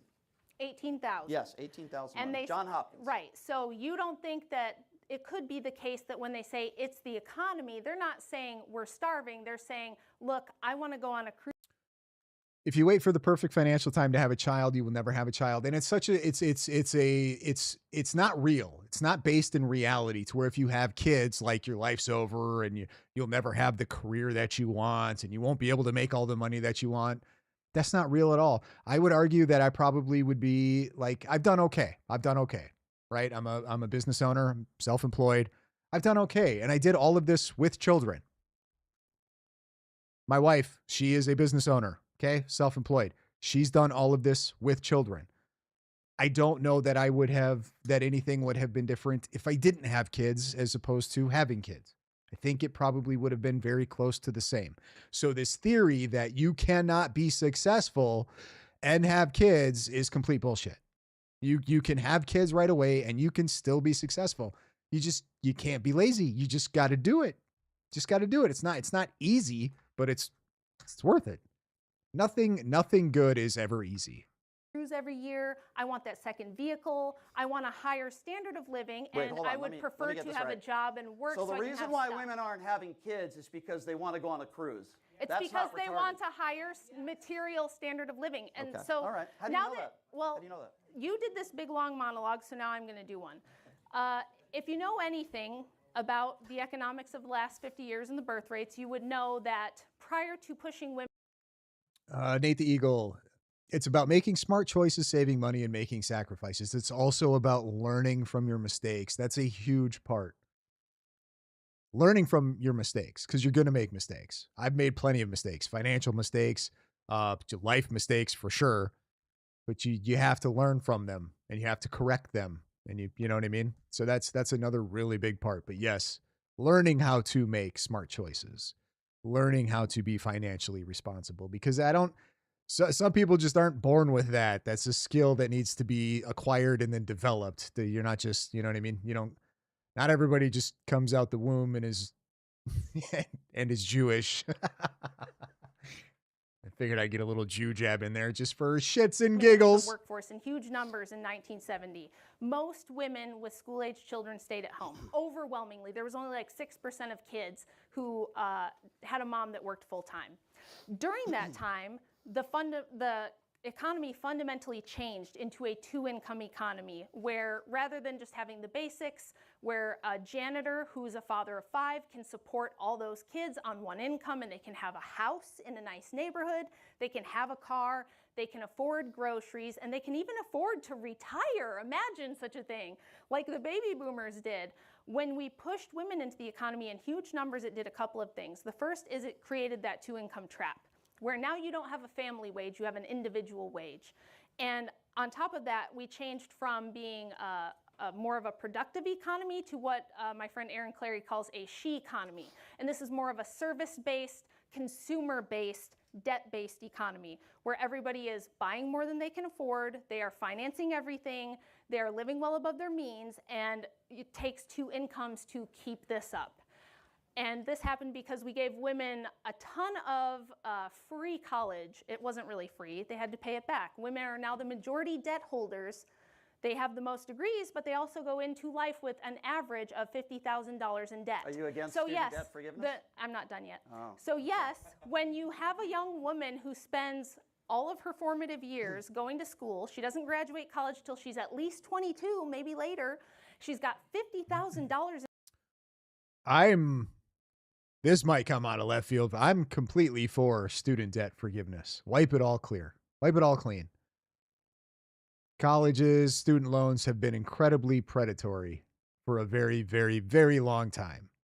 And I think that shit should be completely cleaned up, cleared out. Who's going to pay for it? Me, us, taxpayers. We're going to cover the bill. And I think people who have paid off their student loans, maybe you could go retroactively and cut them a little stimulus check. Whatever, but I think that should be wiped.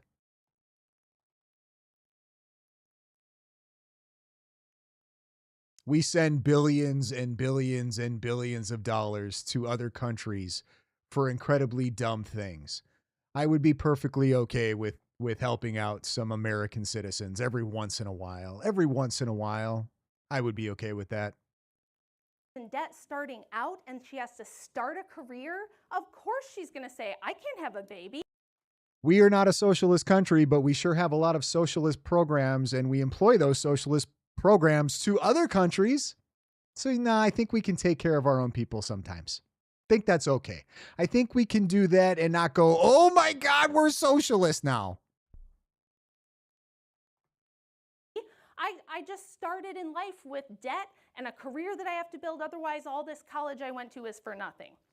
That's why I chose not to do it, because I wanted to have a family and I thought it doesn't make sense for me to do things this way. Yep. And a lot of women want to do that and feel the social pressure that they cannot make that choice because everyone around them goes, you've got to have your own money. You can't depend on a man. Well, lucky for you, I vote Republican, and I don't believe there will ever be a Republican who says, yes, we should have forgiveness on student loans. So, not as cooked as you might think. That's scary. He'll abuse you and you'll have to leave and it's going to be awful. And we don't fearmonger women about, let's say a woman wants to be a dentist and we say, well, what happens if you get arthritis? What if you hurt your hand or lose your fingers in an accident? You can't rely on being a dentist. What if something happens? All right, let me jump in here. So it's not that, just to summarize, it's not that women are too poor. It's not that people are too poor. We still have a much higher standard of living. What about What about equality? What about fairness and equality? What about?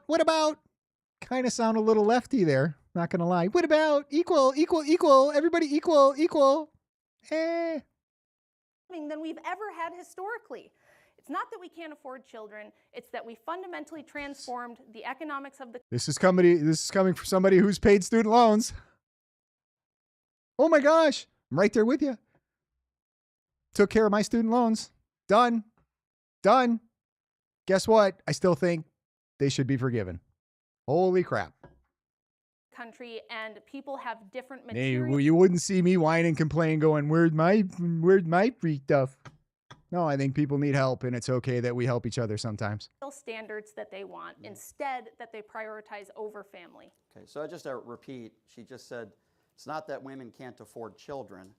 Rachel's in a situation where she has means and she has money. She doesn't speak for all the other women that were in this John Hopkins, where they all said that the number one reason was the economy. There could be all sorts of different reasons. I don't believe that the majority of these women said they're not having kids because they want to be able to go on a cruise, okay? They got to pay their college I don't believe, debt. I'm not done yet, okay? I don't believe that at all. She's making a gross assumption in assuming to form her argument that all these women are not having kids, and it's got nothing to do with any of the policies put forth right now. It's got nothing to do with the fact that they're living to paycheck, or they're single mothers who can't get maternity leave. It's got nothing to do with any of that stuff, but it's, you know, forming her argument on that, which obviously I completely disagree. But she said something. Yeah, but why bail out the ones who didn't become responsible? The standard would need to be strenuous. Like I'm totally for figuring out some type of, you know what I mean, certain parameters set up for it and whatnot. Like not just a blanket, like you were stupid, took out a bunch of loans, abused it, yada, yada, yada. Like that's not what I'm saying. Like I'm all for parameters, but you're never going to get me to say, no, I think we shouldn't help out the people from time to time when we are steadily passing bills and sending money to bullshit in other countries that doesn't benefit us in any way, shape, or form. And I don't understand how more people aren't with that. You'll be like, no, don't help out your average American, your fucking neighbor. But you'll be like, yes, we need to send money overseas for whatever you're being sold bullshit on for that.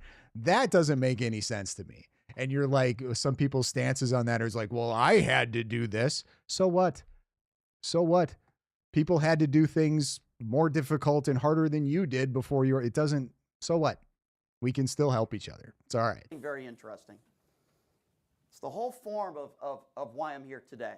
She said she chose to do things in her life. And I would never want to take that away from you, Rachel, but you want to take that away from other people. And then you'll say, that's a straw man argument. You've said in this debate thus far, what are we halfway through, that she doesn't believe that the majority of women should vote. She thinks it should be on the level of taxes. I don't think the majority of men should vote either. Okay. Well, that's a great argument, Rachel. That's a great argument.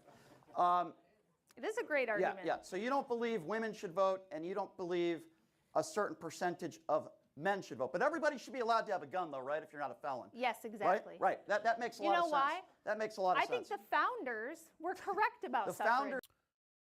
Air Jeff, missed the beginning. How is Rachel holding up? She's, she's doing fine, but Brian is just really bad. So it's making her look really good. Had muskets, Rachel. We have AR-15s What does now. that have to do with suffrage? Has a lot to do with By gun the way, control. this is a guy So- who's never shot a musket, because if he thinks Okay. muskets, I'm a firearms instructor, by the way. So if he think thinks about that for a muskets moment. are less I want you dangerous guys than to some of the think guns about, we have hold on, now, Rachel, he would calm be down. wrong. Don't spurg out. Calm down. So the bottom line here is she wants to take away the rights. He wants to of take away your people. gun. Holy crap. Hey, Ann, you doing all right? Yada, yada, yada is what did you say? And get your hand out of my purse. Fine. They can put it in my purse. I don't care. Jesus, you psycho. Chill out. Yay. Get your hand out of my pocket. No, I don't. Don't you let him take No, I away don't. your rights. Wow. No, I don't. By the way, the people laughing right there, that's the Andrew Wilson circle jerk crew right over there. You're not completely against it, obviously. You're participating in the tax system, so you're already contributing to welfare. Are you just steadily bitching about it on a daily basis that there's people on food stamps and they're using your tax revenue for that? Sort of, kind of. We're in how many trillions of dollars of debt in this country? And it's, oh, we can't do screw them kids, screw them students who, you're like, get the fuck out of here. So I don't want to take away anybody. See, she's wrong. I don't want to take away anybody's right to own a gun as long as they're not a felon. I've never said that. By the way, as far as I know. Then why did you throw that at me? Oh, you want everyone to have a gun?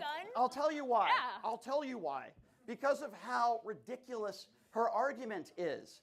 Oh, I can't She wants wait. to take away the rights of people to vote, but yet those same people that are not, as you said, contributing to society, go ahead and buy 10 guns and Entitlements are too easy to get. Yeah, not if you're a white man. thousands of rounds of ammunition. I don't want to take your right away, no matter how smart you are or how stupid you might be or how much money you're paying in taxes. I don't want to take your rights away. I'm pro First Amendment. Listen, I've never said that I want to take all of your guns away. And by the way, I can't think of one elected official on the left that said that either. Not that this is a gun control debate. I don't want to take your right away to vote either. Listen, I get frustrated sometimes and I say, man, I wish stupid people weren't allowed to vote. Man, I wish those people weren't allowed to vote. But would I want to put a law in place to take that right away from you? Of course not. Maybe I could agree with some sort of basic, I know I had a conversation with Vivek Ramaswamy about this, and I sort of agree with him, that if you had some sort of basic civics test or something, I can't say I would be against that. Maybe we agree on that. Great. But the fundamental, if you're not making enough money or you're unemployed or you're poor, that should be a factor in whether you should vote or not. I completely fundamentally disagree with that. Okay, so you think that people who take from the Treasury and raid the Treasury, take the tax money of those who are producing, should be allowed to vote in huge numbers to take more When you from say those take, people? please be specific. You talking about welfare, food Yes, stamps? I'm talking about anyone who takes, Yeah. I'm not saying poor people. Yeah. I was poor most of my life. But So most of your life you shouldn't have been allowed to vote? I Is that- wasn't taking more from the system than I was getting. So So- if you're on SNAP benefits, you're Right. on TANF, Right. you're getting Medicaid, you're taking tens to maybe hundreds of thousands from the government in subsidies and welfare, then no, you don't get to vote to continually steal from other people. What about people that steal billions of dollars? Should they be allowed to vote? They should go to prison if you can What prove if they get that. a full pardon? Should they be allowed to vote? Well, if you get a pardon, that's the Yeah. legal system. Gotcha. What do you want Okay. me to do about So it? if It's going to be you're- more Trump so hold on, hold on. derangement syndrome. So if you're somebody that has stolen billions of dollars and you get a pardon, you should be allowed to vote. But if you're somebody that is struggling, maybe living paycheck to paycheck, maybe doesn't have a job, maybe doesn't have the opportunities that some other people have, you shouldn't be allowed to vote. Correct. I'm sorry, that Okay, is let's absurd. ask another Absurd. question here. So I'll make a deal with you. I'll say all the women can vote. No, I will not have a beer with your husband. Nobody wants to have a beer with Okay, you, dude. good, good. Okay, Thank you. so Thank you. Good. all the That's a women, relief. all the women can vote if they have to sign up for the draft when they turn 18, like Let's the men. talk about the draft. I'm Yeah, happy let's. to do that with you. 'Kay. So here's my opinion on the draft, right? And here's my opinion on women, and I'm glad you brought that up. I believe that there should be a basic physical standard that both men and women need to pass. And because while I think we all could agree in this room, on average, right, a man is physically stronger than a woman, on average. That doesn't mean that there aren't women out there that are pretty strong. So my opinion is pretty simple on this. If you can pass that basic physical standard that a man and a woman would have to pass, and they're willing to risk their life for this country. You're talking about voluntary service. No Yeah.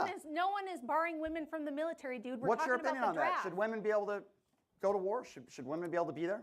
I asked you a question about the draft. Let's stick to my Okay, question you don't rather wanna than answer mine? switching. Okay. I think that if women want the same rights as men, they should have to. If we want equality, let's have equality. I'll believe women want equality when they demand to sign up for the selective service, when they demand to be part of the industries where 92% of the workplace deaths are compromised by men, when they're doing 90% of the essential infrastructure work.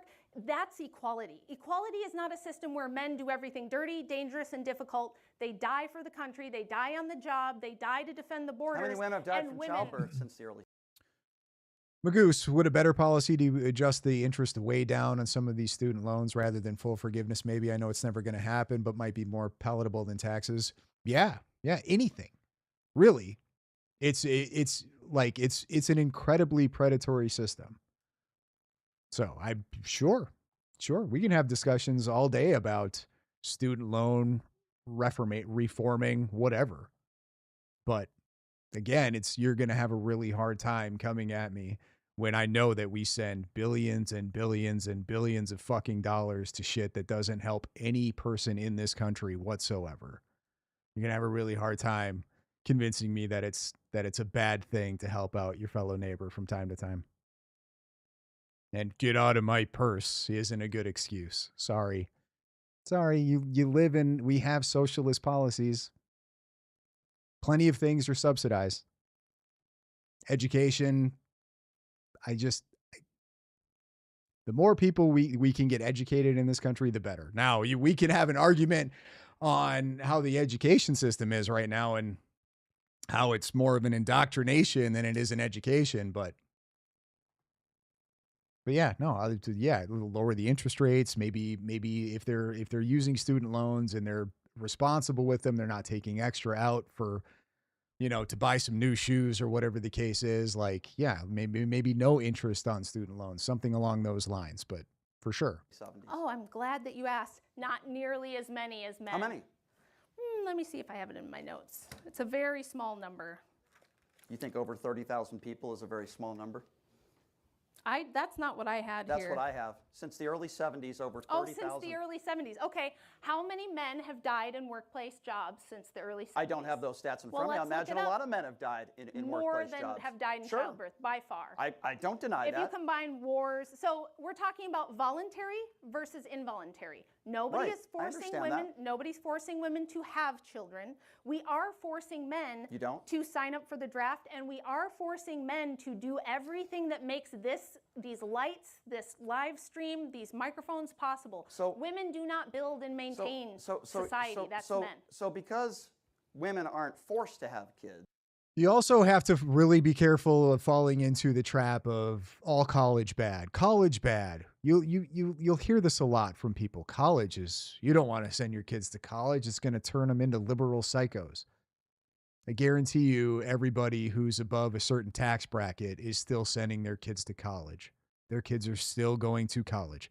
I'd be even willing to bet that most people that are saying, right, if you listen to these like wealthy talking heads on the internet, talking about on the right, talking about don't send your kids to college, don't do it, they don't need college, bet their fucking kids are going to college. So just be careful on what propaganda you buy into. Might sound good. There are definitely examples where there's a lot of schools that are indoctrinating. However, your parent, you can combat that as a parent. You can help. You don't think that's a sacrifice when they do have kids? When they make that decision? When a man signs up for voluntary military service, yes, he is choosing to sacrifice.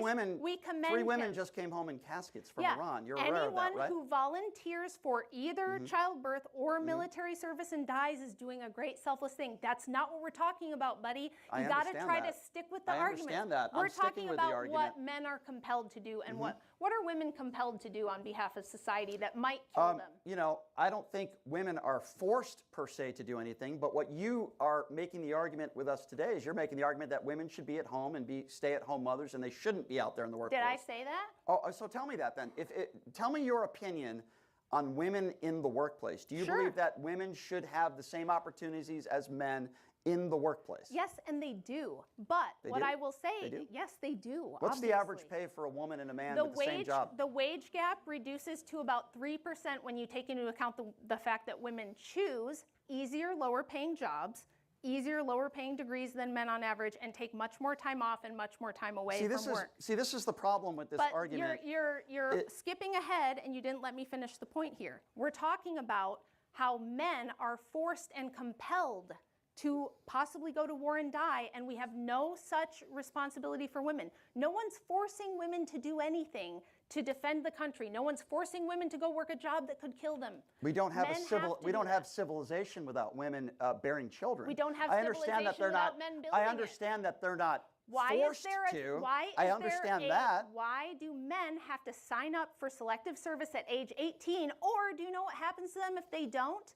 They get in big trouble, don't Here's they? why. And they lose Here's rights, why. don't Here's they? why. As I said earlier, women as a whole are not as physically enabled as men on average. Right. On average. That is why I said, and I'll repeat it again, I wouldn't have a problem with that if they both pass the same physical You're standard. not addressing my question. I'm completely addressing your question. I never Do said that men women have have to do sign men up. I have never to said pass that. a physical test to sign up for the draft? I No, never they don't. made that claim. So we're I'm giving talking you, about the draft. Stick to the draft. I understand what we are You're talking about when people go sign up for military service and go to boot camp. I'm not talking about that. Well, that's the argument that I'm making. I'm making because you're. That doesn't address the question. The I question never is, made the claim.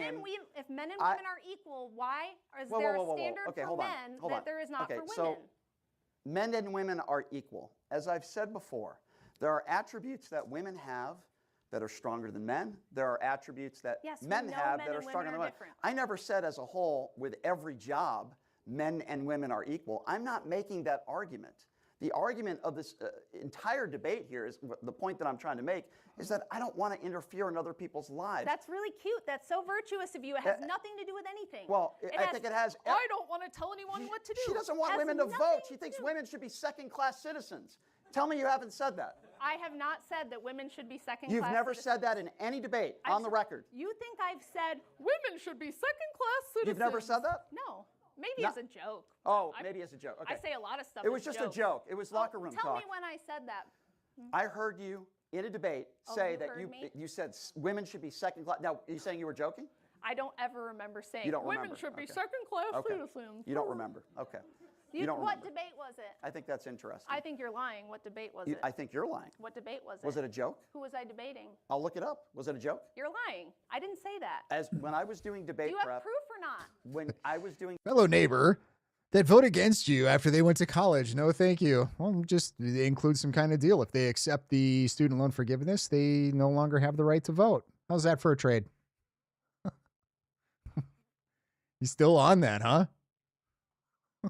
debate prep, Do you have proof or not? I will provide you the proof. Okay. So you're saying you never Provide- said that? No, I never said that. Okay.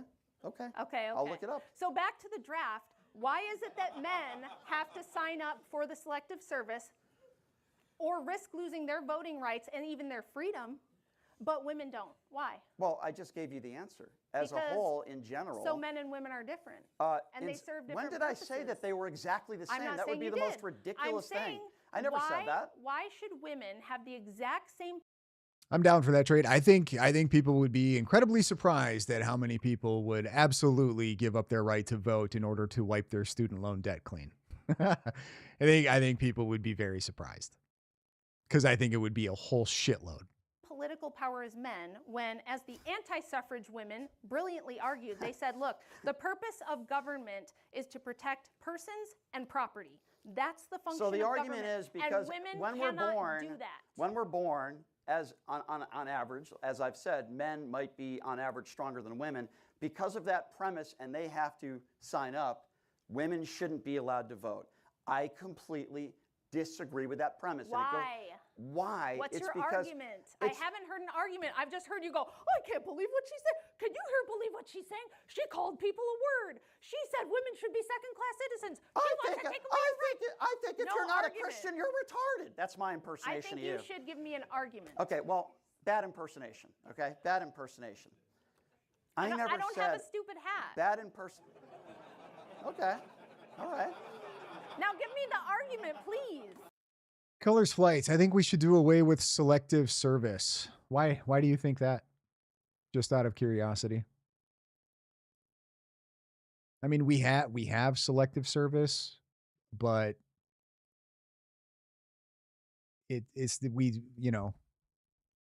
we don't implement it. I feel like we have more than enough volunteers for military. That unless something absolutely crazy happens, and even then, if we didn't have selective service and all of a sudden the military, like I'm pretty sure they can compel you anyway. So I don't know. I don't know what difference it would make. Do you really want to go there? I want you to You want to go to personal argument. physical attributes? I want you Little House Blue, I kind of think everyone should serve 2 years. You know, I don't know that I would be against that. I don't know. It's tough. It's tough. I don't know that I would argue strongly for that, but I also wouldn't argue strongly against that either. To give me an argument. Is that what you're going to do? I mean, do you want to have a modeling contest, Brian? I don't think you're going to win. Okay, I don't think you're going to win either. Fair enough. Now Yeah. give me an argument. Tell me why. Tell me how we're supposed to have equality between the sexes when one is expected to die on behalf of the other. I will tell you why. Okay, tell and me. I've tried to explain this to you. Okay?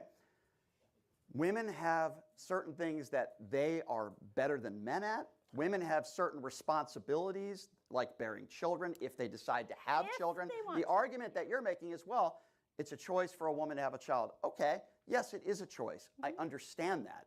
But still, my point being is that just because women don't have to sign up for the draft shouldn't be a reasoning why women should not be allowed to vote. Let me ask you, and I'm going to go. You just restated the position. You did not give me an argument. So let me ask you a question. Why? What would be the because differentiator? women don't have to sign up for the draft. I know. Look at your husband for. He's for so advice. handsome. I so can't help smiling. it. I know. By the way, It is a fair argument, though, right? Why can women vote to send men to war when they are not obligated to sign up to serve in that war? It's a tough one to argue against. this is. I want It's to go rough there. looking I this won't even go way. there. I want to take a break and look this Yeah. way. I will say this, Now, if you since can she give wants me to a- get if you can give me since an she wants to get argument. personal with me because she's been doing that. He doesn't want to have to actually give an argument. All he just did, by An the way, argument. You're was restate you're, the position. you're insulting I my don't physical think, appearance. He said, I don't You've called think they people should retarded because I for not don't agreeing think they with you. should. And, Do you have and an you're argument? talking to me about forming an argument? Yes. You've called millions of people All you retarded that have- don't agree yes, with you. you're very and now you're outraged. talking to us You're about very how offended. handsome your husband is. He is. You couldn't be more insecure. He's so handsome. I will say this, though. The Look other at him, day, he's so cute. when we had our little, kind of funny, we had our little Twitter spat. She spent all day trying to convince strangers how hot her husband was. Little strange. Woo! Little Look strange. at him. Yeah. Little strange. Listen, I think if you're in a healthy relationship, you should think your husband is hot. If you're married to a woman, you should think your wife is hot. I just think it's a little weird trying to explain to thousands of complete strangers, What the trying to convince them that your husband is hot. Okay, I don't know, it's a little weird. Now, rather than it's a little you, strange, that's now, all. It's a little rather weird. than you restating your position of, I just don't think so.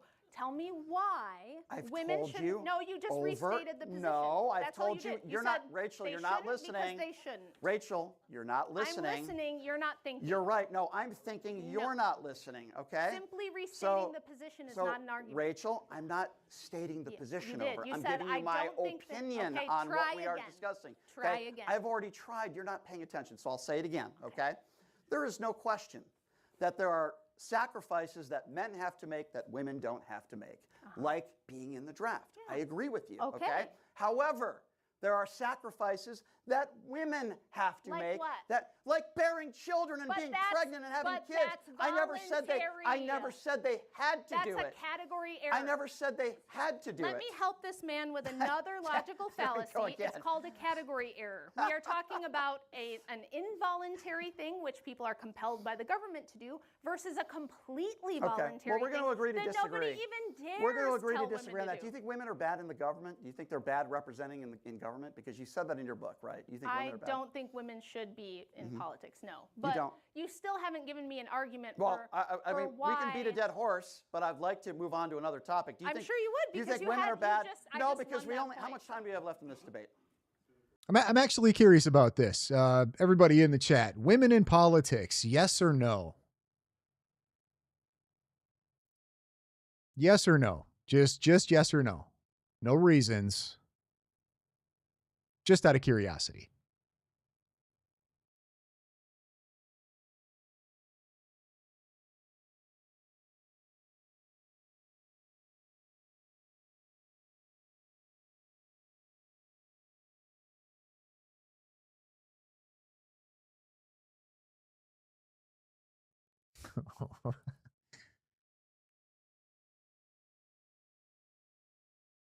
Depends on the level. Local, yes. National, no.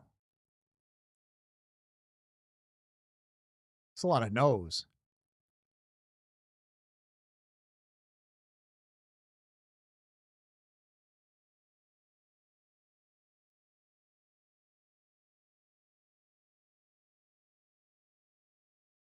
I see you in here. Continue freedom. Women in politics, yes or no?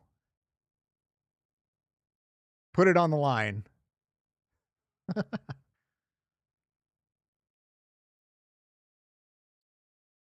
Depends. Can you pass a citizenship test?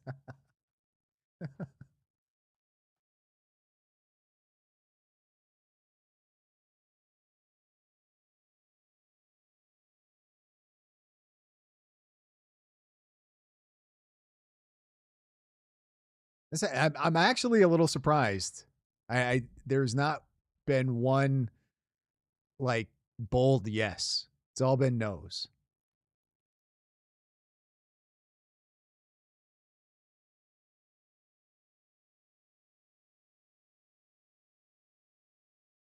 Not as president.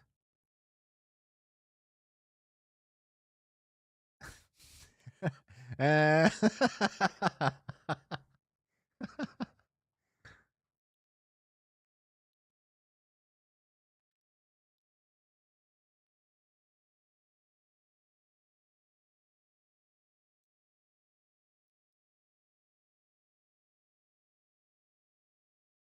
okay, so I've seen a few like local yes, national no. Why? Why is like they can screw up their local stuff, they just can't screw up the national stuff? Because I'm assuming that's what most people are saying no for is feelings and irrational thought. You know, like all the all the stereotypes of women. But I'm just wondering why locally it's okay, but nationally it's not.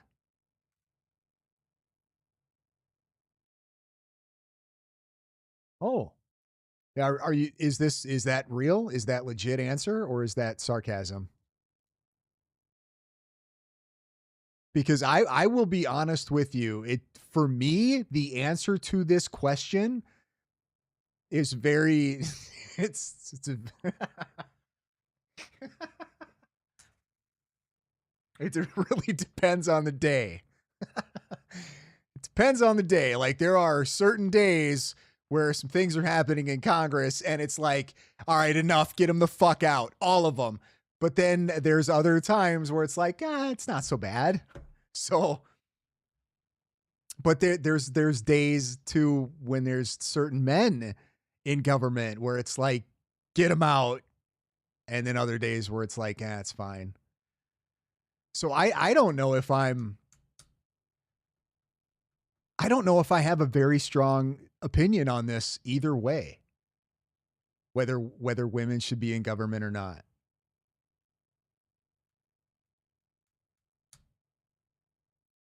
Have we had a long enough sample size to figure out whether or not it's been a net positive or a net negative for society? Is Jared a communist? I hate the question. It depends on the day. I'm right there with you. I'm right there with you. I couldn't imagine trying to debate on whether or not women should be in politics.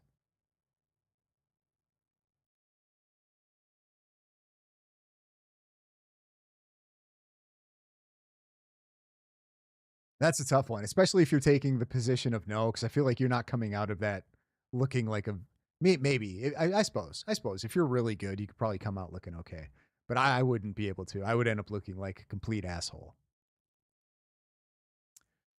Evander 72, too much feeling. I get that, but there's a lot of dudes, especially when it comes to politics, that are the same though, dude. There's a lot of men who operate on feels. Case in point, the douchebag that's speaking right now opposite Rachel Wilson. I guarantee you he does a lot of things based on feels.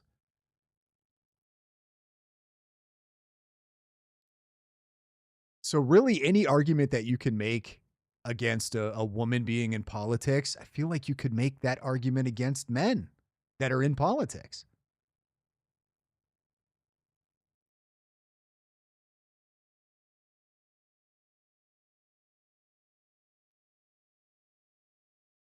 There's a lot of other things that we should be discussing. Yeah, exactly. 10 minutes more. You think women are bad in government, right? You don't think they should be in government. You don't think Right. they should be politicians, right? Yes, Why correct. is that? Why do you think that way? Because like, I'm not, I'm drawing a blank on the name, but I'm trying to think of a woman who's currently at the federal level in politics that's worse than, what's his name? You guys know who I'm going to bring up right now. I guarantee it. If you guys know who I'm bringing up right now, because I can't remember his name off the top of my head, put it in the comments. To look his name up. I'm drawing a blank. I hate having brain farts when I'm doing live streams. Lindsey Graham. Name me a female politician currently in office who you think is worse than Lindsey Graham. Stop it. Maybe as bad, but worse.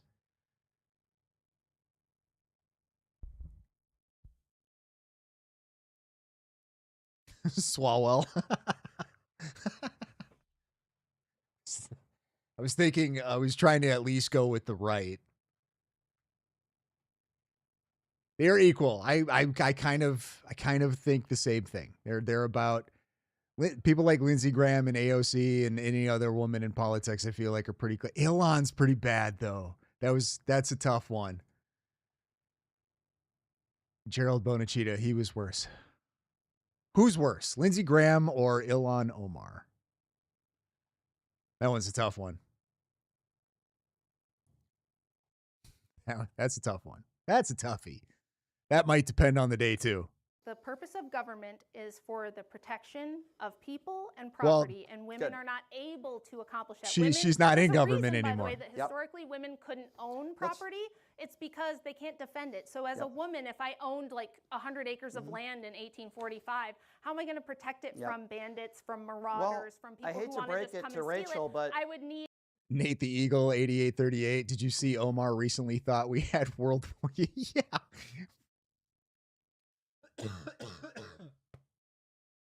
Just made me choke. Yeah, where she was just reading and she thought Roman numeral 2 was 11. Get her out. Get her out. Which, like, elections can't be on the up and up. There's no way. There's no way these elections are like free and fair. I don't understand how there can be, and just not even just talking about Ilhan Omar, but like people like Mitch McConnell and like Nancy Pelosi. You're telling me that there's nobody like as schizo as the American public seems to be in elections. They just didn't like at one point go, I'm kind of tired of this person. Maybe we should just try something different. Like they just continue to win their elections decades and decades over. And you're going to tell me that these are free and fair elections? I have a really hard time believing that some of these aren't completely rigged. Just on Americans' track record for voting, like it's flip-flopping all the time, back and forth. 2 years, we're like, oh, these guys suck. Let's vote the other party in, or I'm not going to show up to vote this time. Yet somehow people continue to just never get primaried. Just out of even boredom. Like it's just time for something different. You asked me a question, so I'm answering. Yeah, I would need men to do that on my behalf. I think the reason that we shouldn't have women in government is because men are the only people who can defend the borders, who can enforce the law. We've seen what happens when you try to put female. This whole time I've been waiting for Ben Shapiro to show up. Nope, it's Brian Shapiro, and I bet Ben Shapiro hates that. If I would assume at this point Ben Shapiro has an idea of who this is just because of the last name. I would think that he's come up in conversation or something. I don't know whether or not Ben has seen any of his content, but I bet Ben Shapiro's like, go.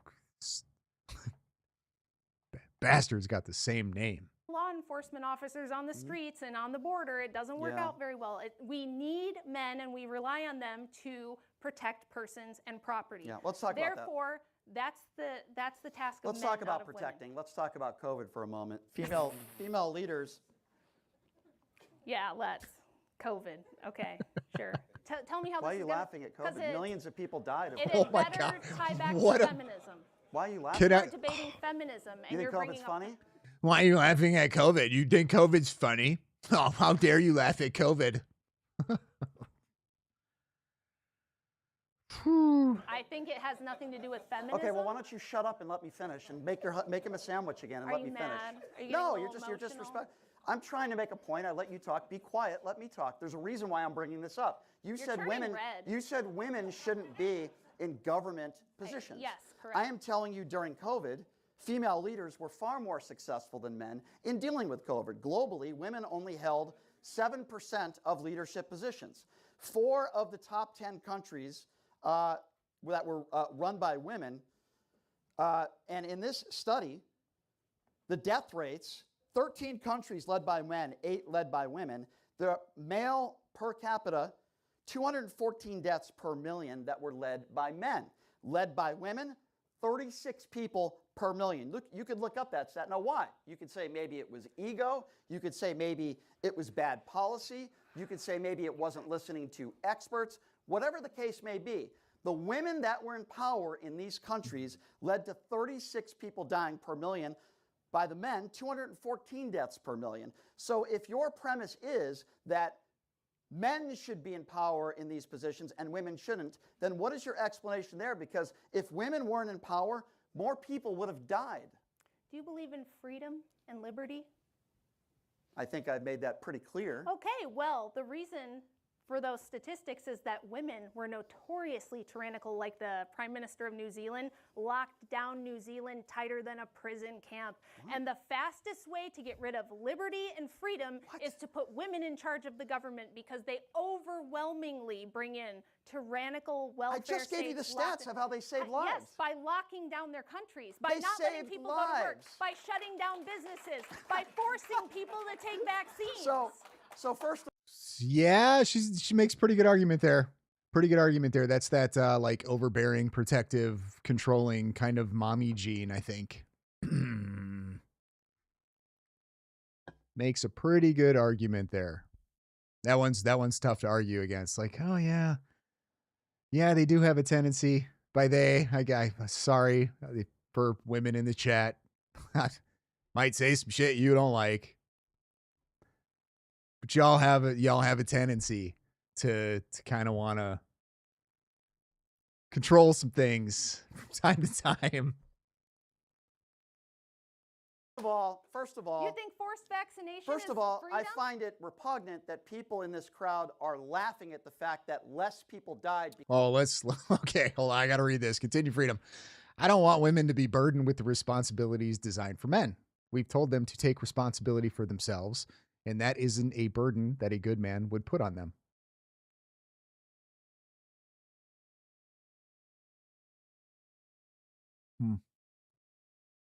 I don't know if that was a response or if that's just a blanket statement. But I feel like that's a little safe. I feel like you have some real thoughts, and those are not it. Or that's really what you think. I don't know. I'm just giving you some shit. Because maybe you couldn't go to the mall, okay? I find that despicable, number one. You were number one of those two, people chasing people around with masks, No, weren't you? actually, I was one of those people that almost died of COVID. I was in the ICU. Hold on a second. I was in the ICU for 2 weeks. I saw people die around me. And the last breaths very sad. No, it is sad. How do you feel and the about last breaths forced and the last vaccination? breaths that Yes, some of the those last people breaths. made, So much drama. they didn't think that COVID was real. The reason why this is a personal topic. Oh, yeah, okay, sure. Right on. Yeah, I totally believe everything he just said here. The last breaths that they said were they didn't think COVID was real, and now they're dead because of COVID, and it was so real and so serious. I mean, yeah, like I had COVID. I don't. Do people think that COVID wasn't COVID? Sure, it didn't feel like the flu. I'd never lost my taste and smell it was 6 weeks. That's never happened from the flu before. And I'm usually pretty good about catching the flu. I don't take flu shots or any of that shit. I didn't get the COVID thing either. Just for clarification. But I mean, yeah, I think it was real. I think COVID was a thing. I don't think it was what they wanted. It definitely wasn't worth what happened. That's for sure. But I can't believe that I suppose. I'm sure there were some people that was it a Q-tard thing? Like COVID's not even real. Yeah, I think it's real.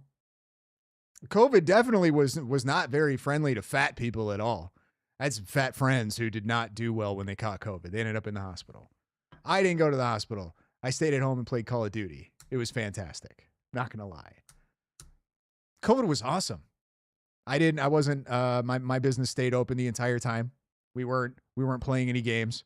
Of course, we didn't really have. They tried to do like the mask mandate and stuff here a little bit, but it was funny. We got a call one day from the public health department, the local health department, because people were narking us off because we were not wearing masks inside of our business. And we got a call, and the conversation basically went like this. Yeah, this is so and so from blah blah blah public health, and we've gotten a few reports that you or your employees have not been wearing masks, and we hate to be like those people, but we have to call you and inform you that it is required that you wear masks inside your place of business, or there could potentially be some fines. I was like, it's never going to happen, so do what you guys got to do. We never heard back from them. Again, we're in a pretty conservative area, all right? But I just was not fucking around with them. I was just letting them know straight up, like, do whatever you have to do. We're not doing that. So whatever you want to do, I'm not going to force my employees to do something it's just not going to happen. Never heard back from them.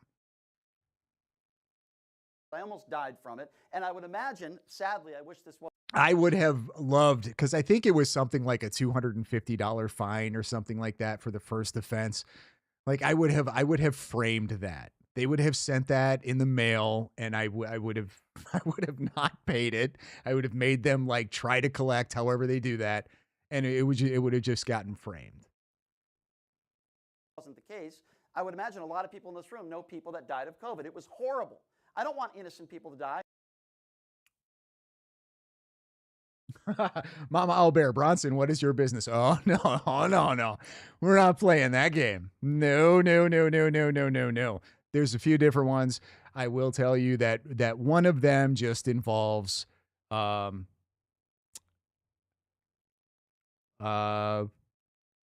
me see. Public service that we get paid to do. That's just all right. Not about to dox Of course, I want people to have their freedoms. Of course, I want people to go out and be able to live their lives. The only point that I was trying to make was that women that were in these positions during that time, during COVID, saved lives, and they did a better job than men. Now, if you think they're woke and they shouldn't have closed everything should have been open, you're entitled to that opinion. How do you I feel, disagree with you. How do you feel about forcing people to take I've experimental always vaccines? I've always said that I never felt like the vaccines should have been forced on anybody. A lefty at my work literally called OSHA. I believe it. And one of my businesses, it's very like, I don't try to bring politics into my places of business because it's really just bad for business. It really is. Liberals need the same services and the same products that Republicans do. So I try not to. However, it was kind of obvious a little bit during COVID, just by the way things were handled, right? So I think that might have upset some of them, and it might have. But I have we have employees who are not I employ people who are not politically aligned with me. That was a crazy story. This is a fun one. So, one of my employees, okay, was very, how do I put this? They were very vocal about some certain things, and we had people report them like through our social media stuff. And we're trying to get them fired, right? And it's we're not in a big city. We're not in a popular state, all right? I was like, no shot that this is happening right now. And it's this is just not, I'm sorry, but it's not going to happen. I might disagree with their views. I might disagree with pretty much everything, but they're young, they're impressionable. You know what I mean? They're Gen Z. I'm not about to, I'm just not not going to happen. I would much rather I show them grace. And I cause I sat down and talked with the employee. I was like, listen, just so you know, this is happening. We have people now reaching out to us to try to get you fired. And I was like, as long as you know what I mean? Are you okay working with people who might have different ideas than you politically, yada, yada, yada. I would rather have maybe tried to change their mind or show them a little bit of grace from somebody who they may think they are political enemies with than to give into a mob ever. No, I'm not putting masks on and I'm not firing employees because they have a political difference to you. So again, I'm doing a great job at making friends, guys. I already pissed a bunch of people off with my whole stance on letting. Let's keep going. I think this is almost over. Agree with people well, said that. That's what women did okay, when they but, were in charge. But these women that were in charge of these countries, and by the way, that's not entirely factually accurate. So let me ask you a question. Do you want us to look like a third world country? Is that what you want? No. You don't want that. Okay. Explain. Well, let me ask you this. Are we still talking about feminism, by the way? Yes, we are. Okay. Yes, we are. Can you because bring it when back you and take land an the entire plane? society. It's funny she says that. I feel like they didn't talk about feminism much. I feel like it was mostly just, but Rachel does, but Rachel does, but Rachel does. And you say that women shouldn't vote. Women shouldn't be doing these specific things. I don't want to look like what specific things? I don't want to look like Afghanistan. Yeah, you are great. I pushing. didn't say that. You are. I'm awesome at it. I'm so good at networking and making YouTube friends and growing my channel. It's going so well.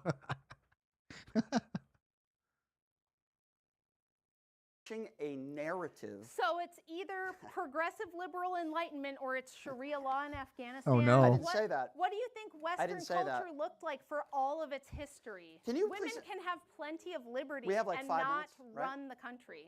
Okay, about 5 minutes. Putting some limits on women is not the same Rachel, thing as we only have 5 Sharia minutes, law. so time well, constraints. Well, you've spent all the time in talking your book, about Trump and COVID and all kinds of Well, yeah, crazy because stuff. I gave you examples of women in government that I thought did a good And you've still job. not made a single compelling argument. Actually, I did. They saved lives, and obviously you don't care about that. Did you say in your book that Miley Cyrus, Cardi B, Katy Perry, Beyonce, because they stick their tongue out, they're invoking some Hindu goddess and they hate men?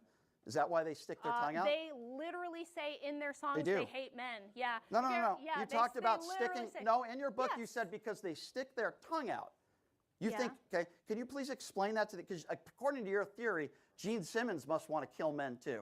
When women stick their tongue out, could it just be possible that maybe they're just doing it because they enjoy it or it's something they do? I said in the book, whether they know it or not, this could be invoking forms of ancient goddess worship, and they do in their own songs talk about it. That's not So hold on. So because Miley Cyrus sticks out her tongue, that must mean that they hate and they want to kill men. I didn't say that. In your book, you were talking about invoking the Hindu goddess because they stick their tongue out. Did you read the book? That must mean I want to kill men too. I don't know. Did you read the book? Because you said you weren't. I read excerpts of the book. Sure. Yeah, ChatGPT. Sure. Because that's not what I said. Oh, so what did you say? So what? So talk to me about women sticking their tongue out. Well, just briefly, because it's not actually relative to whether feminism is good for women and children. You're attacking women for sticking their tongue out. I'm not attacking. Mama Albert 23. I was not trying to dox you. You're one of my favorites to listen to. Was curious about what your type of work is. Apologies. Newer to YouTube since the candy cult started. Stay for the closing arguments of debate. Yeah, no, it's really hard for me to say what I like. If somebody wanted to figure out if I give a description, it wouldn't be difficult to do. That's all. But if you wanted to email me or DM me or something, I'd be more than happy to let you know. Just don't share it with anybody. And thank you for the $20 super chat. I'm attacking women. You're right. They're Hindu goddesses, and they want men. That's not what I said. Anyone who's read the book would know. By the way, go buy it. It's on Amazon. Occult Feminism: The Secret History of Women's Liberation. It will explain, If I had it, I would will use it as explain toilet paper. how during the 70s there was a big goddess worship revival in the West that coincided with feminism. Continue freedom. Bronson, you're doing all right making YouTube friends. I like your videos, even though you make me answer. Yeah, but I got a potty mouth. I have opinions that tend to go against certain. It's tough. It's really tough. You know what I mean? Because I feel like in this political space, It seems you have to be like either hardcore one side or hardcore the other side. And if you end up having conflicting ideas or thoughts, that it's just nope. Nope. And that they do still now. If you go to TikTok, look up the hashtag #WitchTalk, and you will see feminists showing you how to perform ritual abortions, how to worship ancient goddesses like Lilith and Inanna, and they take it very Well, seriously. you really are Do you nut. know that I'm not nuts? You Witchcraft, are absolutely crazy. okay, Batshit well, crazy. I'm not crazy. Witchcraft, Sticking your tongue out? witchcraft is the #1 fastest growing religion among young women in the West. Did you know that? I did. Yeah. Yeah, you know why? So that's not me. You know why? That's them telling. I had no idea that witchcraft was the #1 fastest growing religion against young women. That's scary. Why is that a thing? When did this become a thing? How come this isn't being talked about? That's creepy. That's creepy. That's a problem. You that. No, I know They're that. telling you they believe it. I am very very Now, whether aware you of believe that. witchcraft is real or not doesn't matter. They're Well, saying you know why? they believe it. You know why I feel that way? Because I think most people that are into that think that it's inclusive. It's not oppressive, That's maybe right. like That's Christianity. actually correct. They That's feel what like they say. feel like maybe that it's empowering. So you love witchcraft.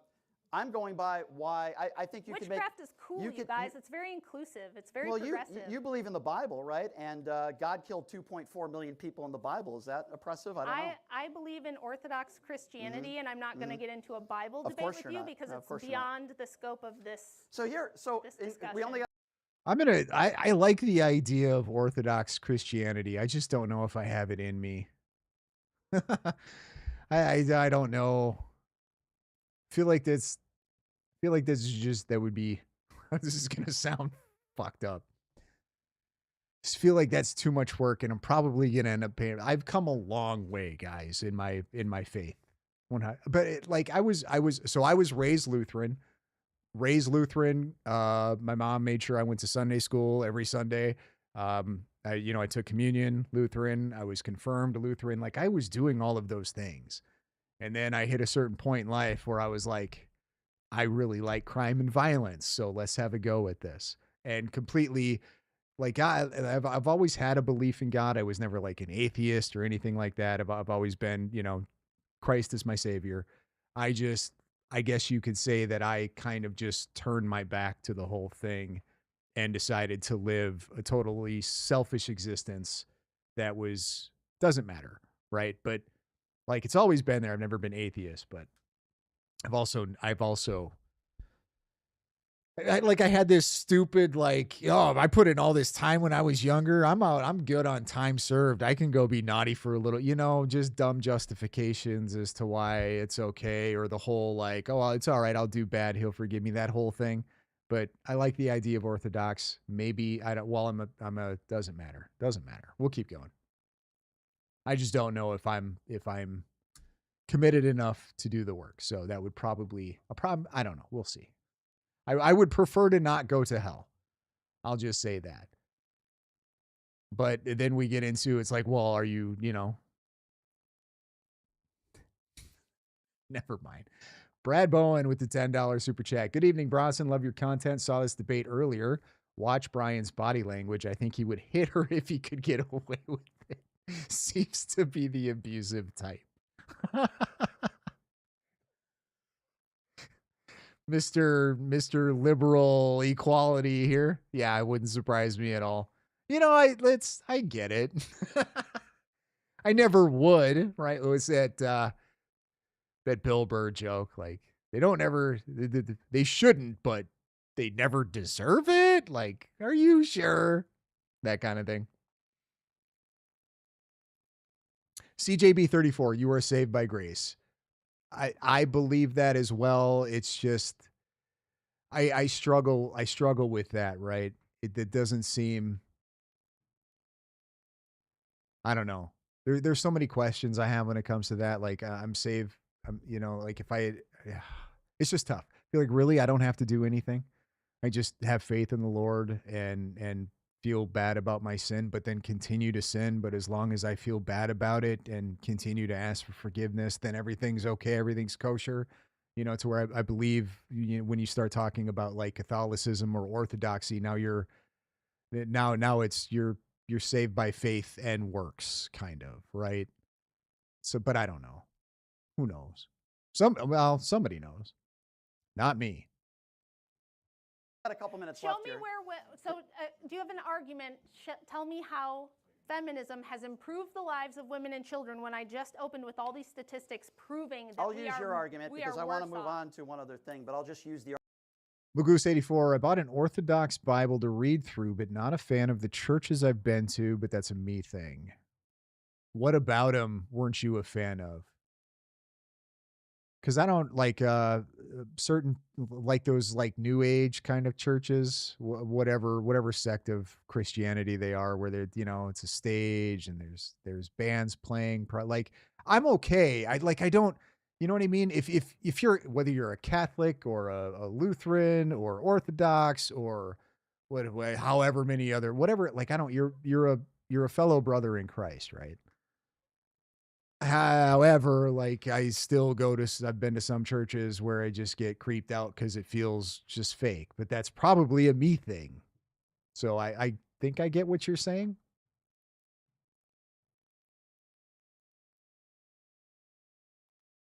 argument that you used 20 minutes ago. It's retarded. What's retarded? There's a lot of problems. Feminism is hold on. retarded? There's a lot of problems in So this he country. agrees with me? I think we all know. Okay, there's a You lot didn't of. answer the there's a lot- question. I'm How has- finished. Hold on. We have 3 minutes left here. We have a lot of problems in this country. We've talked a little bit about it, right? Education, healthcare, jobs. I will say though, like these, I've attended a few services at like these new age, like a friend of mine just got baptized.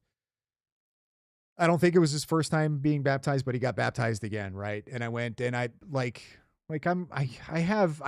have emotions, right? So I went and he got baptized or whatever.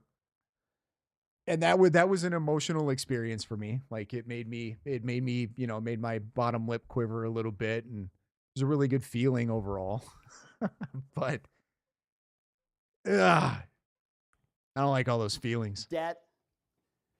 This is why Republicans, female Republicans, are not entering. The reason why is because this is what Rachel is focused on. She's not focused on those other topics that I just brought up. I think a lot of people are. It's an uninspiring ideology that you have. What are you even talking about? I'm talking about your ideology. I'm talking about your ideology. What's and the my reason ideology? why What's I it think called? you've made it very clear to everybody what your Patriarchy. ideology Yes, is. I think it's very patriarchy. clear what you think women should be doing. Listen, as I've said Having families with good men who protect them and take care of them, yes, I think that's great. and what if a Are woman you against that? absolutely not. What would you say to a woman that hasn't found the right man? She's in her mid-30s. What should she do? Go to church. Go to church. Yeah. So you think church will help her I think find? she could find a good man in church. But there are women out there, 30s, 40s, Yeah. that haven't found the right man. Well, is it that they haven't found the right man, or is it that they've been through about 50 men and haven't wanted to lock any of them down? You shouldn't talk about yourself like that, Rachel. I've been with a handful, like less than 5. So, no, I'm Without talking about. feminism, you would not I'm have been allowed talking to break up with those men, I right? didn't. Would you agree with that? I didn't. You weren't married to any other men? I was, but I Okay. didn't initiate 100 years divorce. ago, you wouldn't have been able to divorce them, right? I didn't divorce them. I was abandoned by an abusive person. Okay, so Yes. 100 years ago, you wouldn't have been able to. Yes, you would have. I just told you that in CJB 34, Titus 3:5, not by works of righteousness, which we have done, but according to his mercy, he saved us by the washing of regeneration and renewing of the Holy Ghost.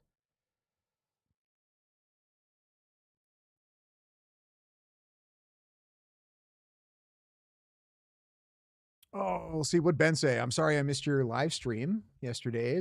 I caught it. Ben, you should have been there. Unbelievable, man. Jeez. It was a good one. Continue freedom. No worries. I'm so sporadic with my streams. I really want to give some predictability to you guys. I get it. It's really difficult to pin down a schedule. the year 1900, 55,700 divorces were granted to women who were in abusive marriages. So yes, I would have.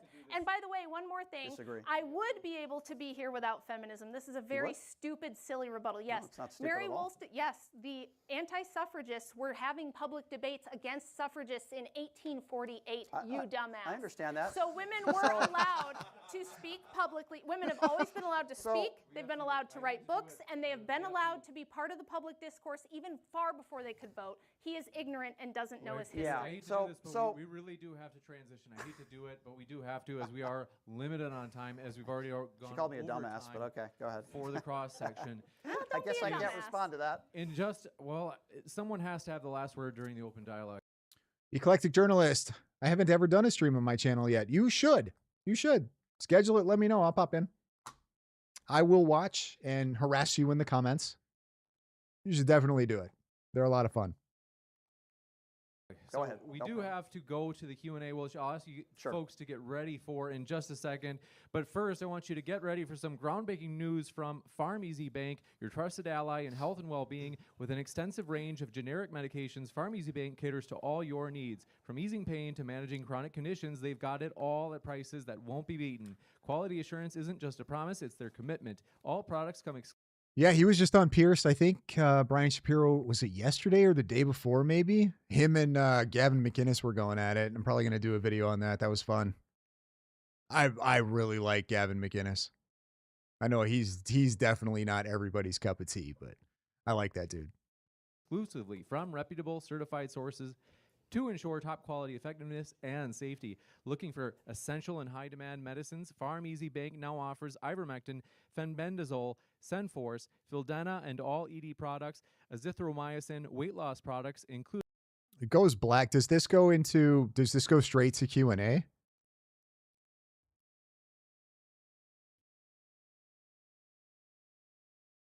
Women when they aren't safe in their protected spaces. I said this on Pierce Morgan, yeah. To asking to see your penis. You want a physical requirement for the draft? If they're and you going to be want- and eats a lot of food. What's going on with the video?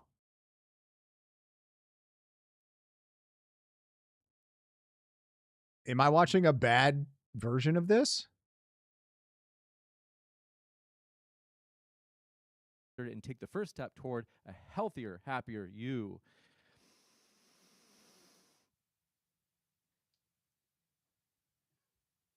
As we witness this high-stakes clash of ideas, it's important to just digestive as you restore, cleanse your system. Already.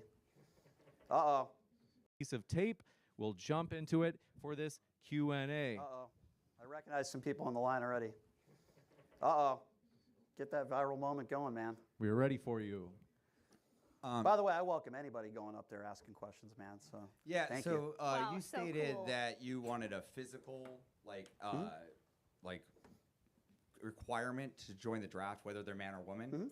And so with that knowledge being known, if I was just a man like at the age of 16, could I just like dodge the draft by eating a whole bunch of ice cream and dodging the weight requirement and requiring me to go to the draft? So I mean, Yeah, I was just wondering if this, like, I don't know if there's another video of this where this part of the Q&A is actually on video, or if this is just how it is.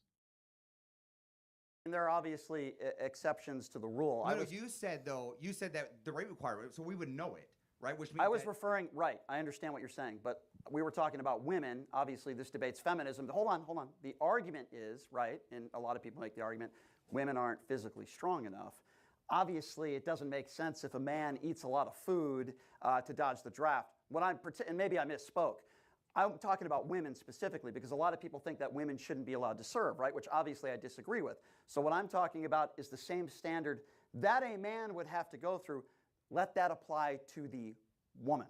Does that make sense? But are you talking about the draft or just voluntary I'm talking service? about both. I'm talking about both.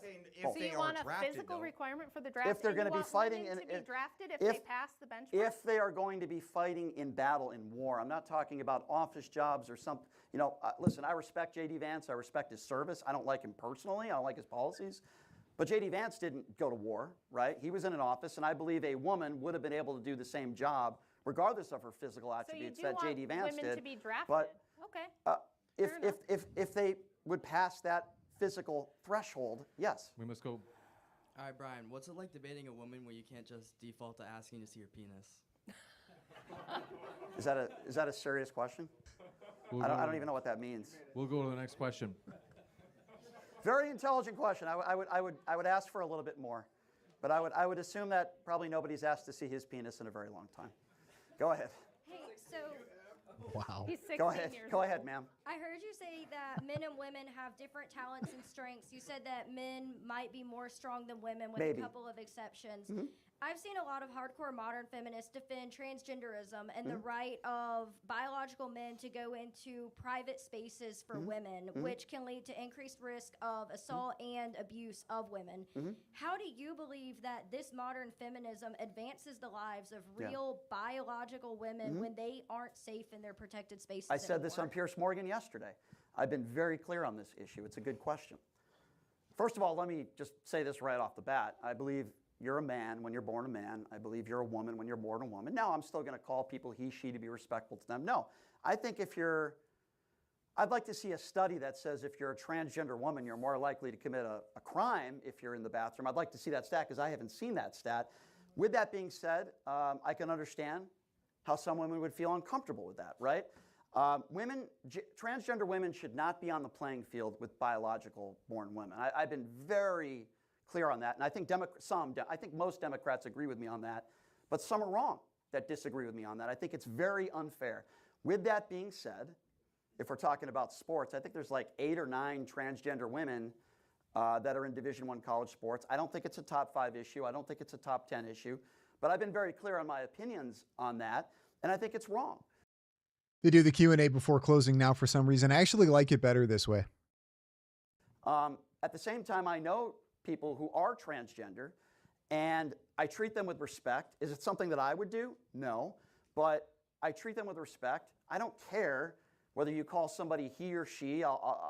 That doesn't affect my life. I don't know why it would affect anyone else's life, just being respectful to them, but I hope I answered your question. I'm talking about like modern feminism, like modern feminists. I'm not a feminist, so I'm not sure. Be specific, like. Just like we're debating modern feminism, Yes. like modern feminism has morphed into allowing men into protected women's spaces. You're talking about transgender. Okay, so be specific. You're talking about transgender women in bathrooms.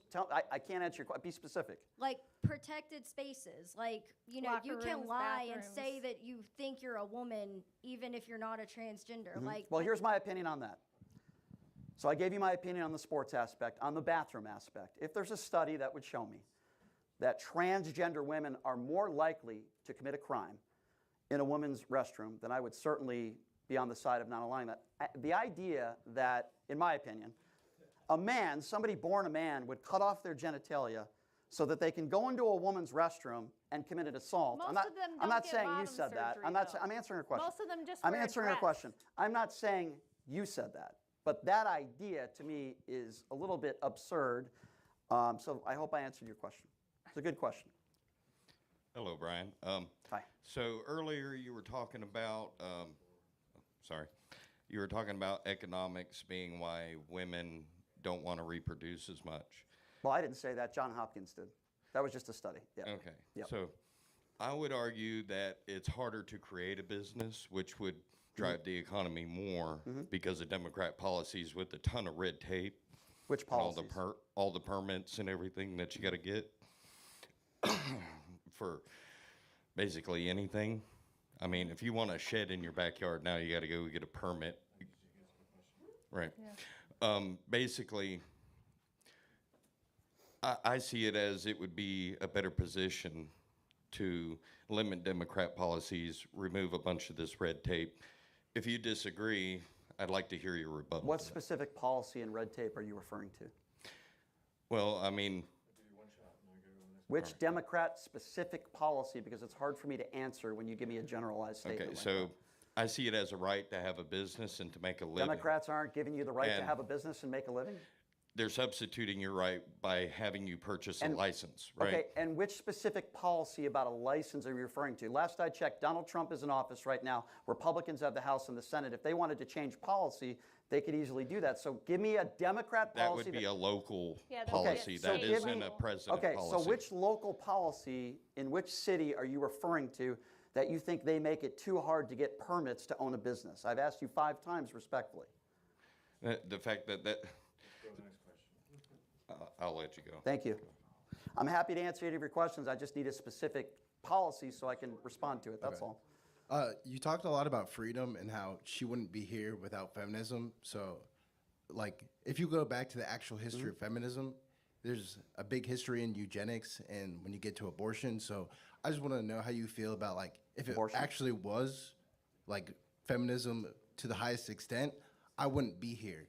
Because they actually had a eugenics program that was literally called the Negro Project, and that was to literally eliminate people like me, literally black people. So you're saying because of feminism, black people wouldn't exist? yes, literally. Okay. Literally. Okay. I'm not going to respond to that because I'm not going to respond to something when I'm unaware of it. I don't. If you're saying because of feminism, The invention an of- entire race of people wouldn't be here, I'll look that up. I'm not aware of that. I'll look it up. That's But literally where how many abortion years came ago from. are we talking about? Huh? How many years ago? Whenever It would be like 1928, the Okay. founding of Planned Parenthood Okay. with Margaret Sanger, and the same Okay. thing in the UK So with the it Marie was literally Stopes founded on project. a genocide. Well, I'll look project. that up. You can find me on Twitter, and I promise you I'll answer your question. I would love to see the response to that. I will. Shoot me an email. I put my email out there to every. I find it hard to believe that Brian Shapiro is not aware of Planned Parenthood and Margaret Sanger and everything. I find that really hard to believe. For him to be in the space that he's in and have the politics that he has, for him to not be aware of that or have even heard this argument before, find that a little hard to believe. Feel like he might be straight avoiding that question. Everybody, and I'm happy to answer that. I'll look it up. Okay. Great. Yep. Hey, how's it going, Brian? I Rob. appreciate that you said that, like, you had to bring up the personal stuff. I think that is true, and sometimes people don't understand when you're So for having those of you who don't know who this guy is, I had a few debates with him, and this should be a Rob very Knorr. should be a very The great Rob Knorr, everybody. Rob. I was actually giving you a compliment. I'm sorry. It's difficult in debates like this where there's a personal nature and you have to bring in things that are relevant to people's lives. It's not really an insult, even when you're implying she slept with 50 men. I understand how it's important to this debate, and I appreciate that. So, given that, feminists such as Melissa Fabello and Caitlin Berg have written extensively about the problem of men adapting feminist talking points in order to harm women. Given allegations that have been made against you of financially exploiting women and your treatment of Savannah Hernandez, who was assaulted by a man, I'm happy to and talk how about you that. mocked them, do you think, Happy and to this is talk the about question that. to both of you, do you think that you exhibit those same sort of toxic behaviors of Happy. men embracing feminist talking points in order Sure. to attack women? I'm happy to talk about that. So first of all, I'll start with Savannah Hernandez. By the way, nobody's been arrested in that situation. Oh, didn't they get arrested? Didn't that happen? Oh, by the way, nobody's been arrested. It was like, this was Tuesday, right? I think it was like the next day. Never have I ever condoned violence or said somebody deserves to be assaulted on either side of the aisle. I've said that on 4 national networks since that incident happened. I said Indicted. it on Pierce yesterday. Charges. My issue with Savannah Hernandez is this. And by the way, the worst thing I said to her was I called her a grifter, a right-wing grifter. Okay? Now, I also interviewed somebody that used to work with her at InfoWars, had her on my show, agreed with me. That doesn't mean that anybody deserves to be assaulted. I've said that over and over again. The family and the man who pushed her, which I know he regrets doing that, they've had death threats. There have been people that have threatened to rape the wife and the daughter. I've had plenty of private conversations with them and their attorneys. With that being said, I've also said, if somebody gets arrested, charged, and convicted, let the chips fall where they may. What I don't like are people like the Cam Higbees, like the Nick Sorters, and others that go to political rallies and they're looking to get that viral moment. Now, do I know if Savannah Hernandez wanted to be pushed or not? No, I don't. But I do know that when you go to these types of events and you're looking for that viral moment and you're not a journalist, that was my other issue with Savannah. Her first job was at InfoWars, okay? She's never wrote articles about anything. She's not a real journalist. And when you go around the country asking people what's a man and what, by the way, I'm not a journalist either. I never said I was. When you go around the country saying what's a man and what's a woman, this is kind of turning that into doesn't make you a journalist. And by the way, any allegations that you've talked about, any, are false. And why do I say that? We do have to wrap this up. Okay, well, this is important. I had a death threat yesterday where somebody said they were going to go, they put my address out there. I got into this business knowing, he asked me the question. I'm answering it. It doesn't even have to do with the question. Then blame him. Yeah, wait. If you go to these types of events, expect to be assaulted. Yeah, that's pretty much what he said. That's the meme. It's like, bang, stop making us shoot you. It's the same thing. Why? Because you have a difference of opinion and you want to ask questions and get people's responses. Can't do that. That's a no-no. That words are violence, guys. Words are violence. Yeah, don't go to these events if you don't want to get assaulted, because if you show up and they find out you might politically differ from them, well, you're going to hurt their feelings, and now they're justified for assaulting you. These people are psychos. It wasn't about feminism. Just real quick follow-up. He asked if you adopted feminist talking He made points claims. to attack women, and So you're the answer talking is about no. people doxing. The answer is no. Yeah, this was like Rob's question that he's answering. Hey, real quick, I understand it seems your argument there is you have to be careful with accusations or it could lead to death threats. The answer is no. You call No. Trump a pedo all the time. They just tried to kill him like 3 days ago. Who's they? Who's they? The person. The person. Thank you. anti-Trumper. Thank you. The person. Yeah. Will you retract you calling Trump a pedo, and will you acknowledge that rhetoric? What I have helps lead said. to damage Got what him. I've said over and over again. Got him. I believe, just like I believe with Bill Clinton, that both Bill Clinton and Donald Trump have probably did some horrible things to women. Donald Trump is also a liable sexual abuser. Donald Trump is also named 30,000 times in the Epstein files. And if you're going to say that I believe that Donald Trump may have done some horrible things to kids, then maybe you should call out the other side too. Donald Trump just asked for, 6 Democrats he called for them to be executed 3 months ago. Wait, is that the dude from Crucible? That Rob? Yeah, Rob Knorr. Yep, that Rob. Donald Trump is the guy who said, rough him up, I'll pay your legal bills. So if you're going to call out one side, you better call out the other one too. You're done now. Extravaganza. Yeah, well, I mean, he was Rob Knorr before he was on Extravaganza.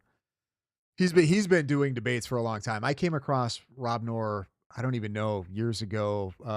It was a really large panel. It was like Destiny, Rob, a bunch of other people. I forget what the debate was over, but you're done. I answered your question. James, since Rob said that was a question for both of us, I just want to quickly say this guy who is the white knight defender of women and I never wants said to I was the protect, white knight. You want to protect women, yet your very first DM to me was asking how many beers my husband had to have in order to I did say that. You know why? I'll defend that. The guts to have sex I'll defend that. I'll defend that. And it goes to what Rob Knorr just said. Here's the reason why I said that. She put out a tweet. I shared a tweet. Excuse me. Let me just answer. Let me at least defend myself. She put out a tweet, a retweet, whatever you call it. I just shared doesn't matter. She has a large platform, and she retweeted, or whatever you want to put it, a story about me with all the worst. My sister passed away at the age of 37. The person in this article, she doesn't care. Yeah, again, she doesn't. She can give two shits. I'm answering why. I'm defending why I called you that and why I said that. Because There's I was. No excuse for you to say okay, that but to it's me. an excuse You to don't call know people me. retards. Get lost. Go ahead. I'm saying you don't give a fuck about women. No, I don't give a fuck about you. You are a sneaky fucker, is what you are. He pretends to be a feminist so that he can get into women's spaces and do things to them. Please, you defend to be a We're going to go Christian. to the You're a next fake question. Christian. We're ready for you. Go ahead.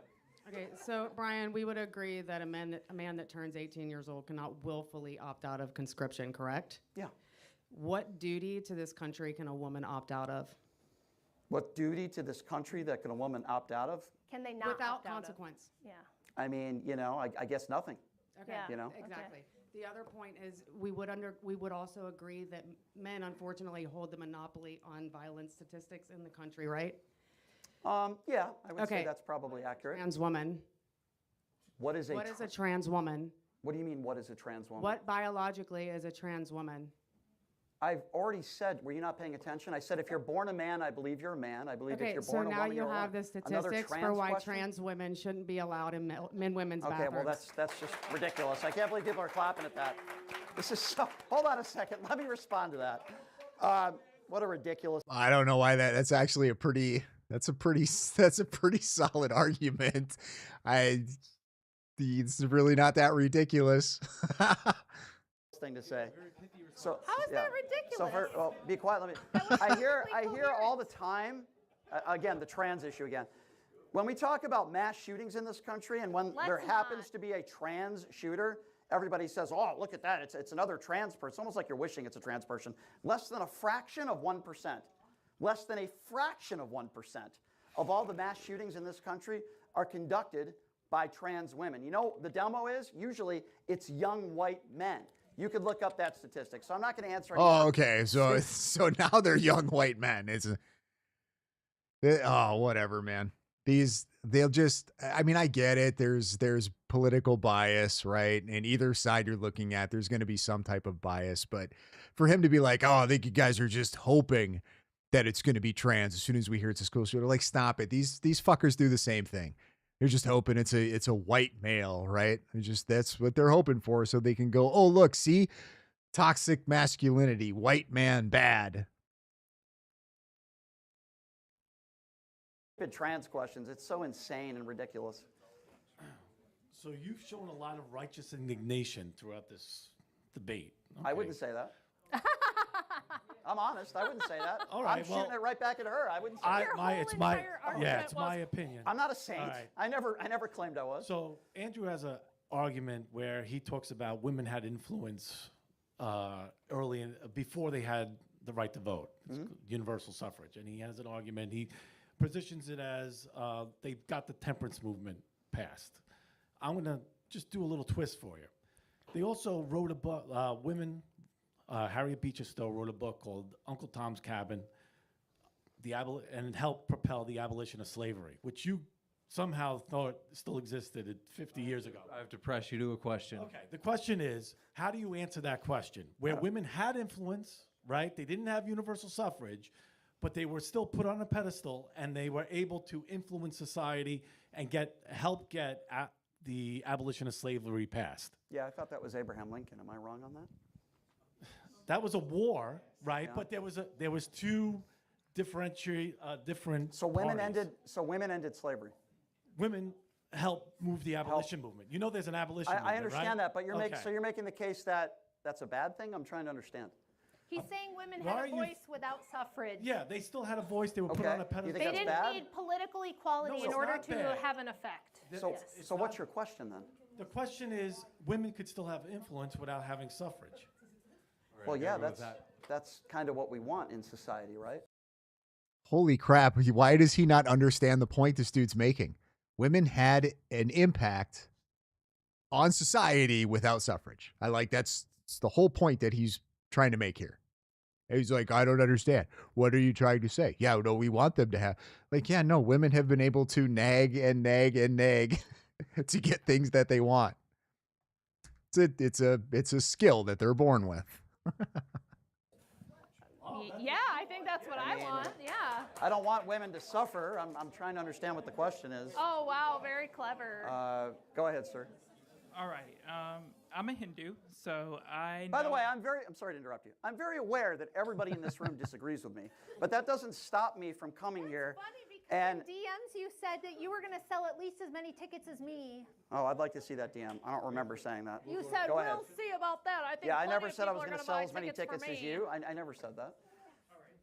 So I'm a Hindu. This is why people don't want to debate you. All right, we do have Go to go to ahead. the next question. Go ahead, sir. I'm a Hindu. Yep. I really do believe in like gods and goddesses too. So why do you think mocking other religions is a good thing about No, feminism? I wasn't mocking other. Okay, so give me the statement that I made. Mocking other religions. So like when you in your own debate, in this Yeah. debate you were talking about like she said in her book about Right, like there's women like mocking about like Right. Hindu gods. Yeah, I was mocking her. I wasn't mocking religion in general. Let me be very clear. I'll clear this up for you. I believe everybody has the right to believe in whatever you want to believe in, you can believe in. My problem with religion in general terms is that too many people, like Rachel, push their beliefs on other people, and if they don't believe in what she believes in her God, she calls people retarded. I want you to believe in what you want to believe in, and you have that right to do that. I would never want to take that right away from you. I don't care what religion you guys could believe in the tooth fairy if you want. You have the right to freedom of religion. I would never want to take that away from you, sir. I've been very clear on that. I think this is going to be our last question we can take. Mr. Shapiro and Ms. Wilson, can you each say something kind to each other? That's the best question. Go ahead, Rachel, you first. I decline. Yeah. Well, here's what I would say. And I'm not surprised she would say that. Because before we were in the green room, Remember, you're asking for something kind. I know. Before we were in the green room, I said, hey, I'd love to shake their hands. I'm happy, even though obviously we have our personal grievances, which I think both of us would agree. I was happy to shake their hands and be professional. I said, hey, have them come in. Love to say hello to them and be kind. They declined. I was trying to be professional. But I will say this. You're an opinion. I don't know what I'm trying to be professional. Like he just did a debate, I don't even know, a few weeks ago with Andrew Wilson. And like afterward, he spent like, I don't even know, 30 minutes just like kissing Andrew's ass. But then immediately we'll just go right to X and just start completely trashing and dogging him and Rachel. So it's like face to face, he'll want to do like, I'll be professional, I'm super nice. But then he'll just trash him on a regular basis. Like that's being two-faced, dude. You're being a fucking hypocrite. Just to clarify, Rachel wasn't here yet when. Okay, well, whatever. That's. Yes, Andrew exactly. Was here. You said he was in the other room, right? Andrew was here. Okay, and I said they're both welcome to come in, and I'm happy to say hello to them. Okay, what's your nice thing you want to say about Rachel? Gonna have to think about this. Give me 10 seconds here.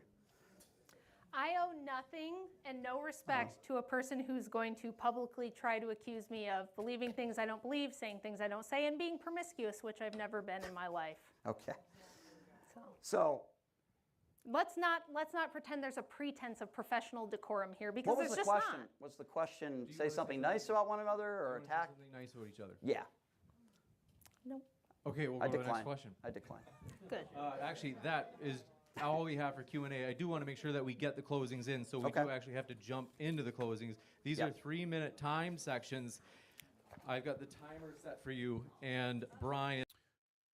Because he knows Andrew will dominate him in any debate and don't want his audience to see how dumb he is. No, I think it's just because he's fake.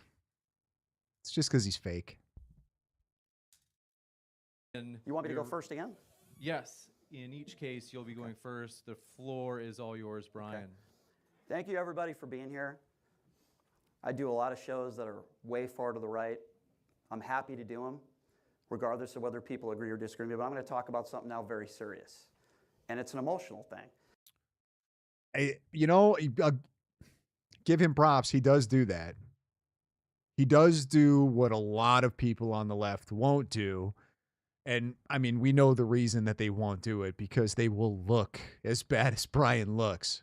But he is dumb enough to do all of these right-wing shows and to debate right-wing people. So I guess props. And when I was doing debate prep for this debate, I learned of a horrible story that I am very sad to hear. That you had lost your 10-year-old son in a car accident, and my condolences to your family. It's awful. And unfortunately, we have something like that in common, Rachel, and I am truly sorry that happened to you. I wouldn't wish that upon anybody. When I was 12 years old, my whole family got into a very serious car accident. I lost my grandmother. It's the reason why my sister passed away a few years ago, because of her injuries. And I learned at a very young age how precious life is. What does this have to do with feminism?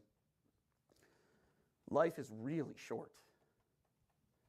And again, I say again how sorry I am that your family had to go through that. It's horrible. And the reason why I talk about how short life is, I don't want to tell you guys what to do. I don't want to tell you guys that you can't vote because you're poor.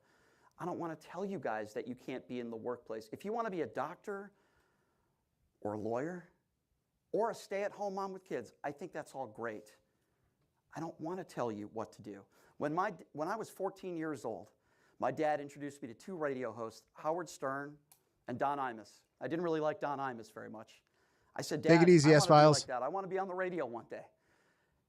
And my family supported me. And I had to work really fucking hard, pardon my French, to get to where I am, to be able to even do something like this, to be able to go on Pierce Morgan, to be able to do those things. And I'm very humbled by that. But it wasn't because I'm a guy. It wasn't because I'm a male. It's because I worked my ass off, which I'm still doing every day. And if a woman listens to their dad growing up and they want to be a radio host, or they want to be a doctor or a nurse, or maybe they're poor, but they're still involved in politics and they want to vote, I say, do what makes you happy. Live your life. Don't listen to somebody, no matter what religion they are or who they are, tell you what to do with your life.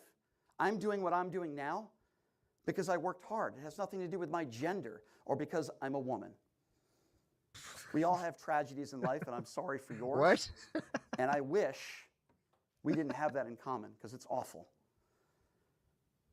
Don't let other people tell you what to do. I know there's a lot of people in this crowd that probably disagree with a lot of what I said today. And listen, that's okay. We have the freedom to agree or disagree with people. That's what makes this country great. But we're all human beings. I'm not perfect. I make plenty of mistakes. I've made plenty of mistakes in my life, and I've probably said things in my life that I regret, but I own it. And so... Okay, what the fuck just happened? What is his closing? Does he know that the debate topic is feminism good for women and children, ? What did his closing argument have anything to do with whether or not feminism is good for women and children? What? Oh, it's so sad. You lost a child. I too have had loss. My parents were in a car accident. Okay. Well, that's your closing argument for why feminism is good for women and children? Thank you all for being here. 5 seconds. Thank you all for being here. Thank you, James. Thank you, everybody, for coming out. I appreciate it.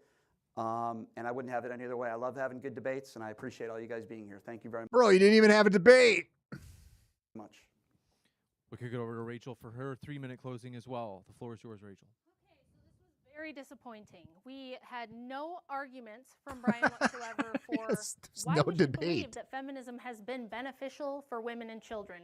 He wasn't able to provide any data, any sort of measurement whatsoever to show that, hey, before feminism, this was what happened, and after feminism, this is what we got. We didn't get any of that.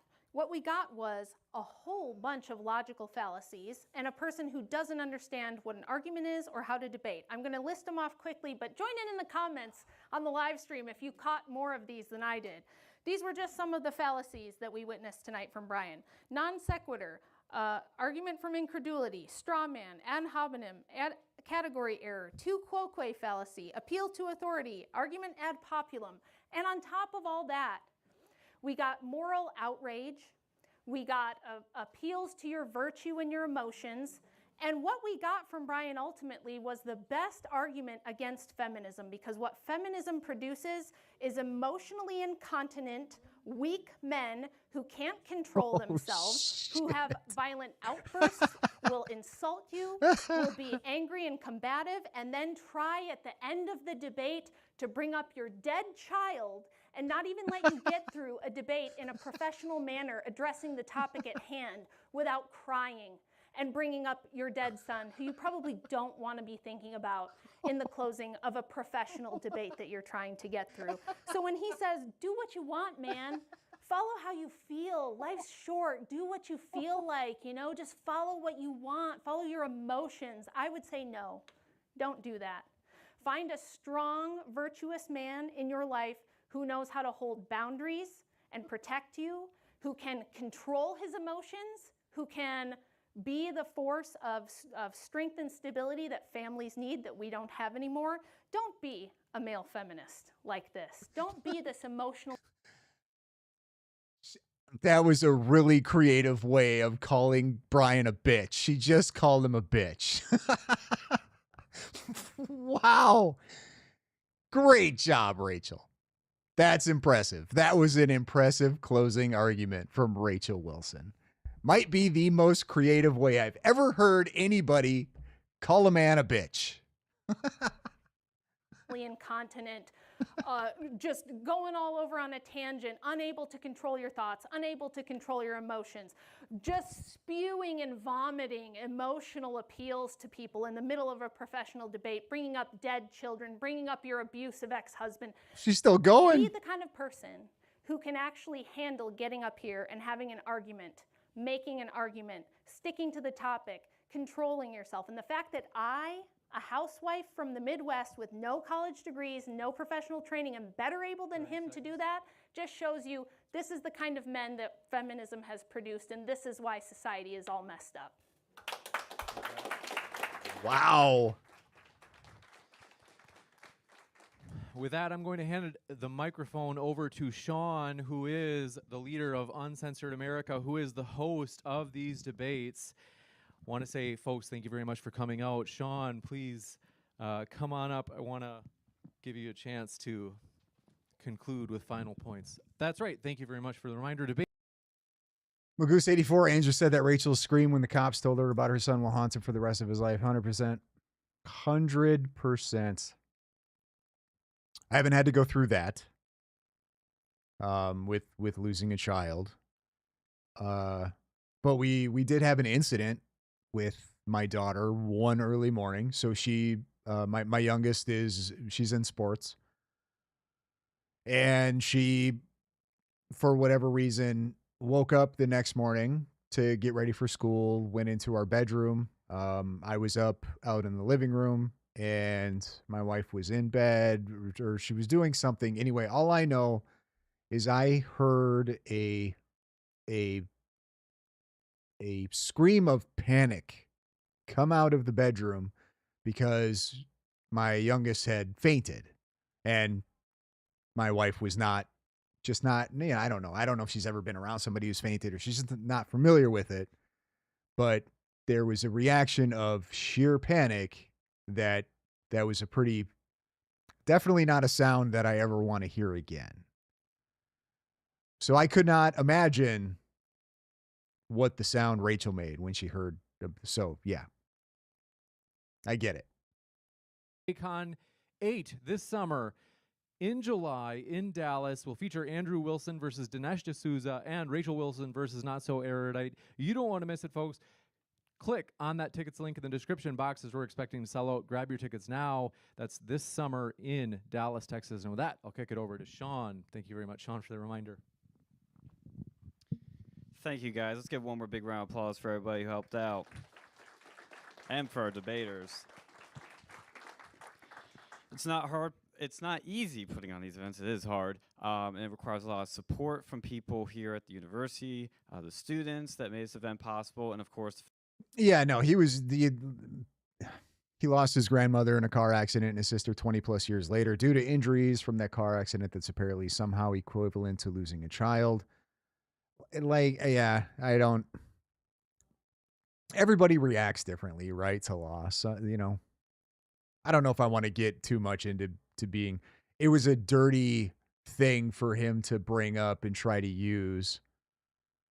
That was pathetic on his part, but I don't know about like comparing how people grieve or what people feel depending on, what level of loss they're experiencing. I don't know if I want to do that. But I totally get what you're saying. Financial support from everybody who helped pay for tickets. So I wanted to thank you guys for that. And thank you for making this event possible because it cannot happen without you guys. Everybody in the Crucible crew who came out. Nothing he said had anything to do with arguing for feminism good. Nothing. I don't want to tell you what to do. Okay, what's your argument for why feminism has been good for women and children? No, none. Just Rachel bad. Rachel slut. Rachel bad. Rachel sleep with multiple men. Okay. Why is feminism good?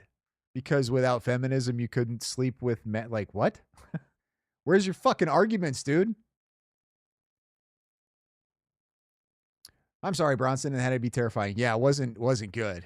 And then like after I figured, because immediately I ran in and was like, oh, I know what's going on here. She has fainted. That's okay. It happens, right?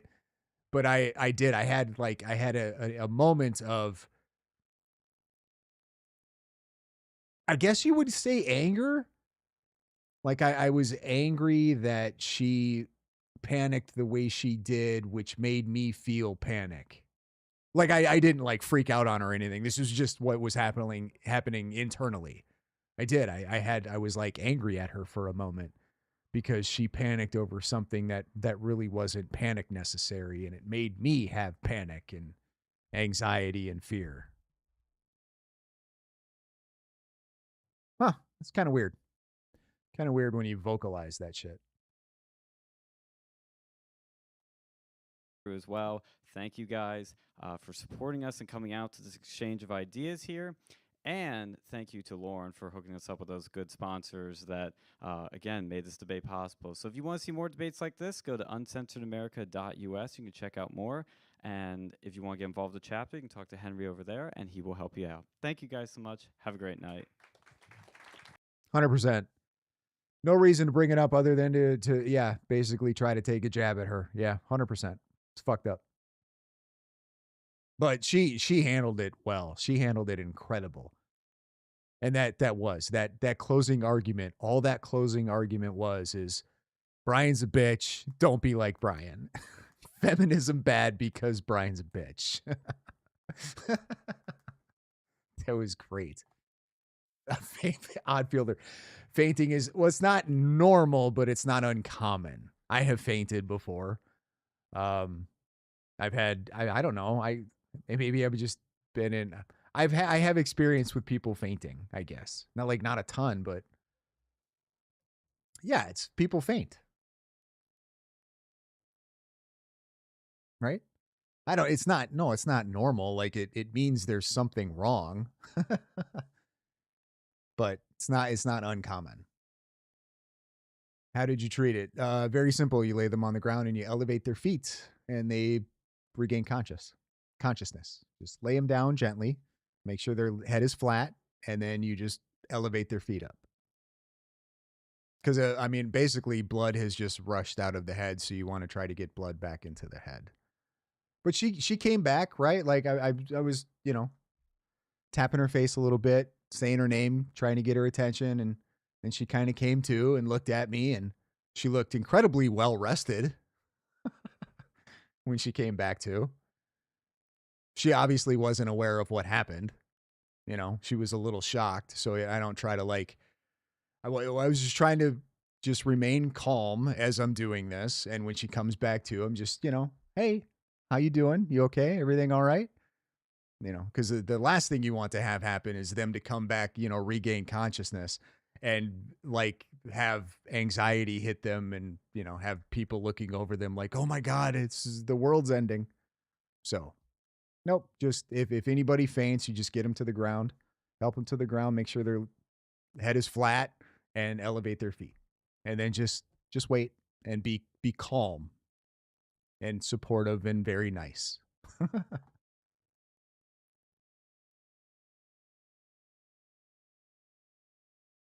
Have any of you guys in the comments, have you never fainted? Have you ever never passed out? I have. I've fainted, passed out, been knocked out a few times. It's not that bad. Audrey Unfiltered. I fainted at work one time and came to, and my boss was hysterical and shaking me, trying to get me back up. Yeah, see, that's you don't want that. It's not good to faint because you kind of just black out for a moment, and then you come back to, and you're a little unsure of what's going on, and then to have people panicking around you, it's not a good. First time I ever fainted was in high school during football practice, and that was basically because of dehydration and heat exhaustion. And coaches understood how to deal with people fainting. So come back to, and they're just, how you doing? Are you back? Are you good? You want some water? So I learned early on in my childhood how to deal with people fainting thanks to my football and wrestling coaches.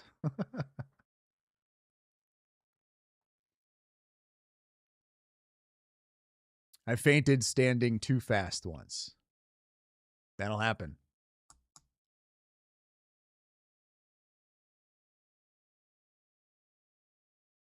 Silverbane 88. Never passed out. I was at work with someone who had a seizure near me. That's freaking scary. Yeah, seizures are a little different. I don't know if you deal with seizures similarly blah, blah, blah, to somebody who faints. Like, but I don't know. I would hope that if anybody ever has a seizure within my proximity, that there's somebody else who knows how to deal with that, because I'm not sure what I would do. I suppose just sit there and I don't know, make sure that they're not smashing their head into something or whatever until they snap out of it, I guess.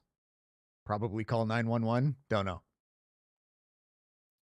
Continue freedom. I was a wrestler in high school. I was eating so little that standing up too quickly make me go head first into a locker. Good times. Yeah, I've seen plenty of people drop it being a wrestler. That was kind of a common thing. Kind of sick if you think about it. Doing weight cuts and shit, like, that's not healthy, especially at a young age like that.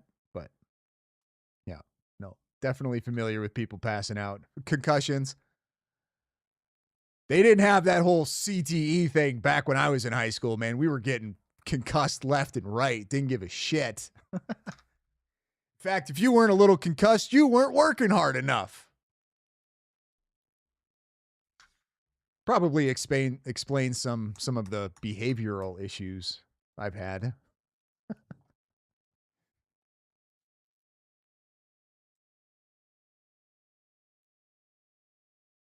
Magoose 84, I got drugged at a bar. Hubby was with me, so nothing bad happened, but they did have to call an ambulance because I face planted and kept blacking out. Jeez. I have never been unknowingly drugged at a bar or unknowingly drugged anybody else. So I can't relate to that completely, but I can relate to face planting and blacking out. Been there, done that. Dehydration is a huge factor in most cases of fainting. That and hunger. Yes. It's generally from lack of food and water. Yes.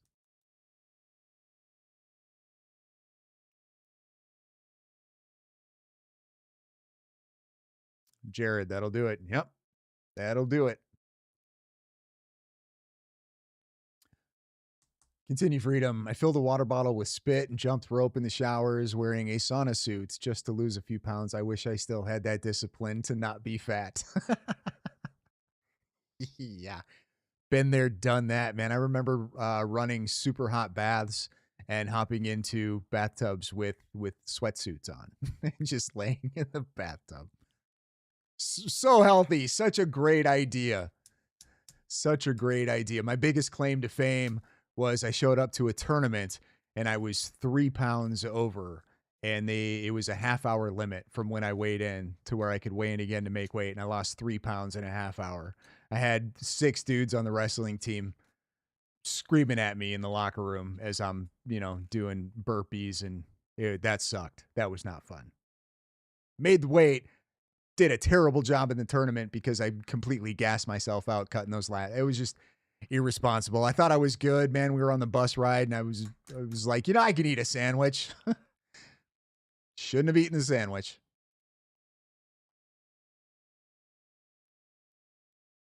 Magoose 84. Well, I was already blacked out due to the drugs because I don't remember anything, including the face plant, but I knew it next day with 2 black eyes and scrapes. Yeah. That's fair. I've woken up plenty of times not knowing how I got where I was. It is what it is.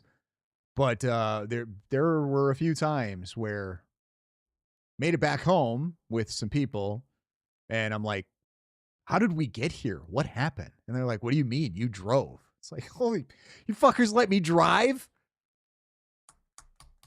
Yeah. Had plenty of those. Been a long time. I don't do things like that anymore, but been a long time.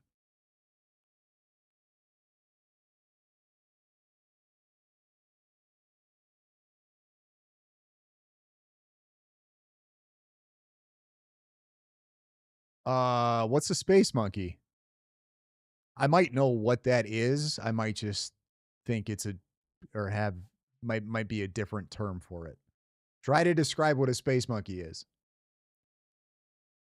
Nowadays, I eat a sandwich and swell up like John Candy. It was a different time back then. You could always go do what everybody else is doing, man. Go get your test levels checked and get some shots. It's always an option now. They got all kinds of amazing, wonderful drugs that apparently fix all the problems. I went in, I just wanted to see where my levels were at, just to see for shits and giggles. And I was above where it needed. It was like 680 or something. And they were like, we usually don't give it to people who are under 600, because I was like, I'm going to go get some of this shit. I'm going to get jacked. It's going to be great. But I had already, going to the gym anyway. And like, I'm relatively healthy for the most part. So I was just hoping I was going to get some cheater stuff. You know what I mean? And really, really get it. No, they wouldn't give it to me. I tried some peptides. They were pretty cool. It was CJ. CJC 1295 Ipamorelin or something like that. That was neat. Those were okay. And then I went to re-up on those and come to find out that the FDA put the kibosh on it. So it's like, oh, that makes sense. Makes sense that they would say, no, you can't have that one, because it sure felt like it was good.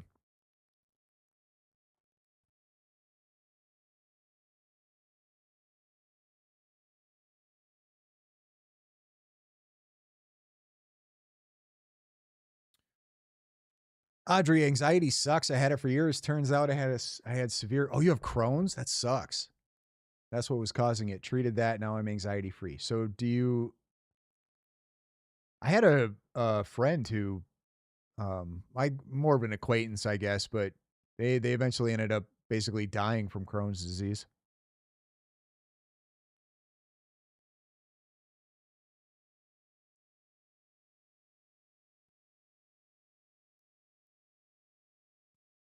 Anxiety is something I don't necessarily understand. Like, I understand what anxiety is, and I think I feel anxiety and have anxiety, but people that like get medicated for it, like, I don't know. I don't understand that. Not saying like you shouldn't or anything. I just don't. Clearly I don't suffer from like anxiety or something, but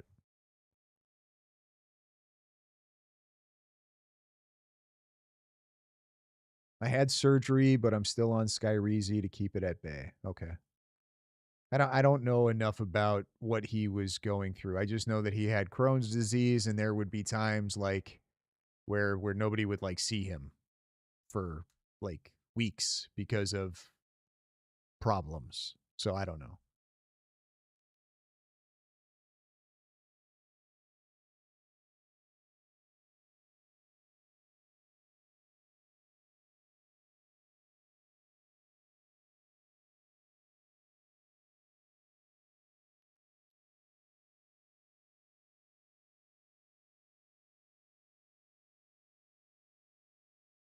Silverbane, that was me. I never had an actual like textbook type panic attack, but it was absolutely crippling. I've definitely had a panic attack before, but that was drug induced. So that wasn't really, I mean, there was a good reason for it, I suppose.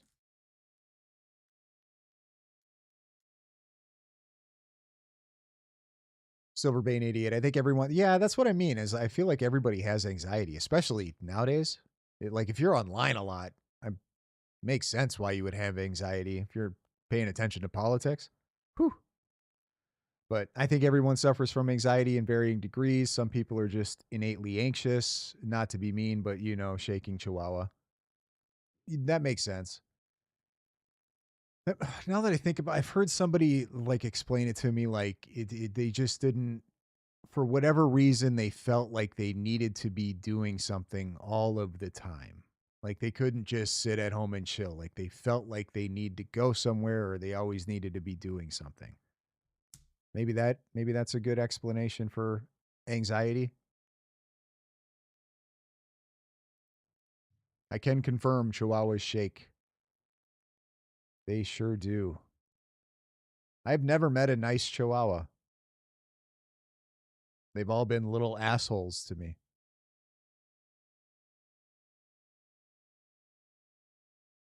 Crohn's is not fun. I had to have some of my small intestine and part of my colon removed last July. My anxiety was caused by that, and I didn't realize that. It's crazy. Yeah, no, I did for my short little experience I've had with somebody who had Crohn's disease. It did not look like they were enjoying. I mean, like I said, they had moments where like they would just disappear for a few weeks. But when it, the flare up like calmed down or whatever, like they seem fine. But no, that doesn't sound good at all.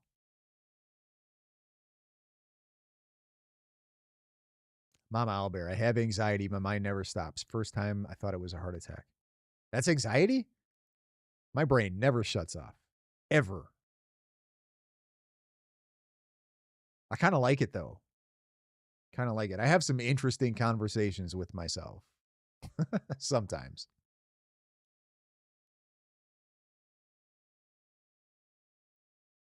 Silverbane 88. I got massive anxiety over financial stuff a couple years ago. It was bad, but it wasn't like an internal condition, just a response to an external. That's where I get most of that's where I feel like most of my anxiety comes from, is just life situations that are not fun to deal with. Magoose, well, it's how your body reacts to it. Okay.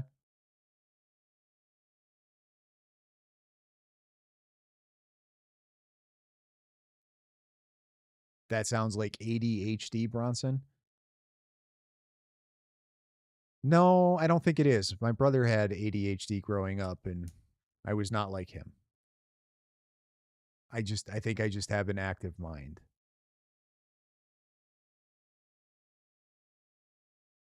And ADHD isn't the ADD is like you can't focus, and then ADHD is like you're hyperactive, whereas ADD, yeah, attention deficit disorder. You're unable to concentrate or that's not me. If I find something, I can concentrate and focus. Probably too much.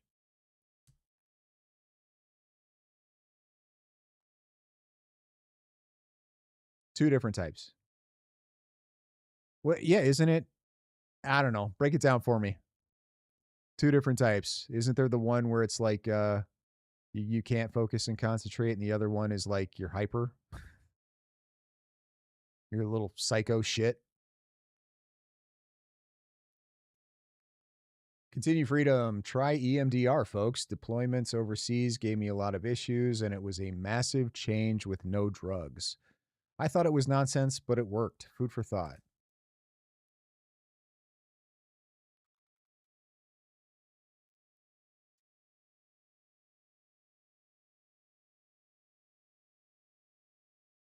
I just Googled EMDR. Correct me if I'm wrong. Eye movement desensitization and reprocessing. It's an evidence-based psychotherapy designed to alleviate distress from traumatic memories by using bilateral stimulation, such as eye movements, while recalling disturbing events. What? So do you like think about bad things and then you just move your eyes back and forth really quickly? You explain this to me, because I feel like I got that really wrong.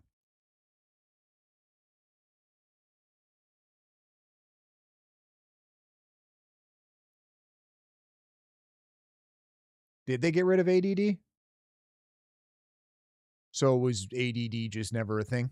They were just lying to sell people Ritalin?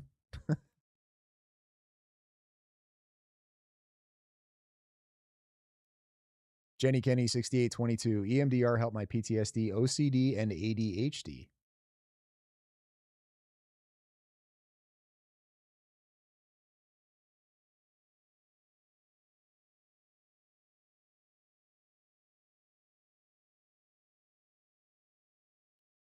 Says the therapy involves 8 phases covering history taking, preparation, and crucially, desensitization, focusing on memory while using bilateral stimulation like eye movements, sounds, or tapping to change the emotional charge of memories. Sessions are typically 50 to 90 minutes.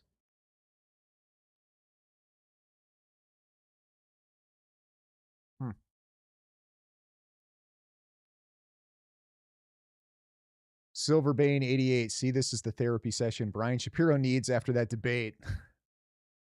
He needs way more than that. It's a long explanation, but I went in thinking this is witch doctor nonsense, and it changed everything.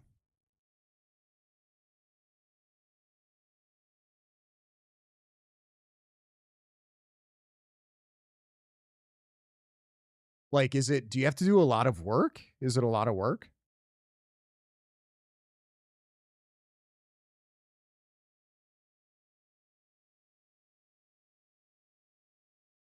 Audrey, all right, got to run. Favorite milkshake place is about to close, and I absolutely need one. See you next time. Go. Be gone. I'm ending the stream shortly anyway. You're not going to miss anything. Go enjoy your milkshake.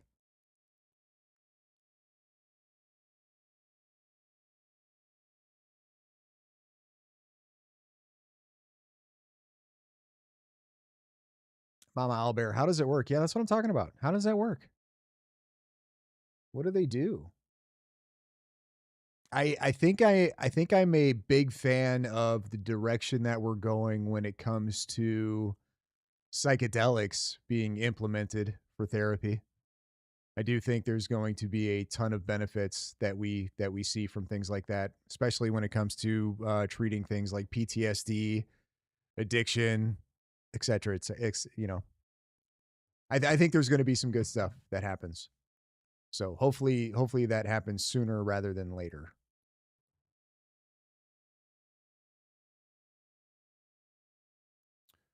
I know this is way oversimplifying it, but maybe it's like when you're trying to break a bad habit with behavior like snapping a rubber band on the wrist. Okay. Oddfielder, it's been a great chat, everyone. Even the arguing, the debate was painful, though. Yeah, that debate sucked. It was it just wasn't a debate. That was a one-sided ass kicking. And the one side kicked their own ass. Really, Rachel didn't even have to show up. She had to do nothing. But yeah, no, the discussion in chat was fantastic. All kinds of opinions that I disagreed with and vice versa. It was good. Always fun. All right, guys. Think I'm going to call it at that. Anybody who sent a super chat, I absolutely appreciate you. Everybody else who came and hung out, I appreciate you as well. So, I'm sure I've got some more content. I've got another video dropping tomorrow morning. I'm going to try to do another live. I'm not sure what it'll be on. We'll see. Maybe something will pop up that I want to talk about and cover, or there's another debate we can cover. I don't know, but I'm sure I'll come up with something. So you guys have a wonderful evening, and I will catch you guys in the next one.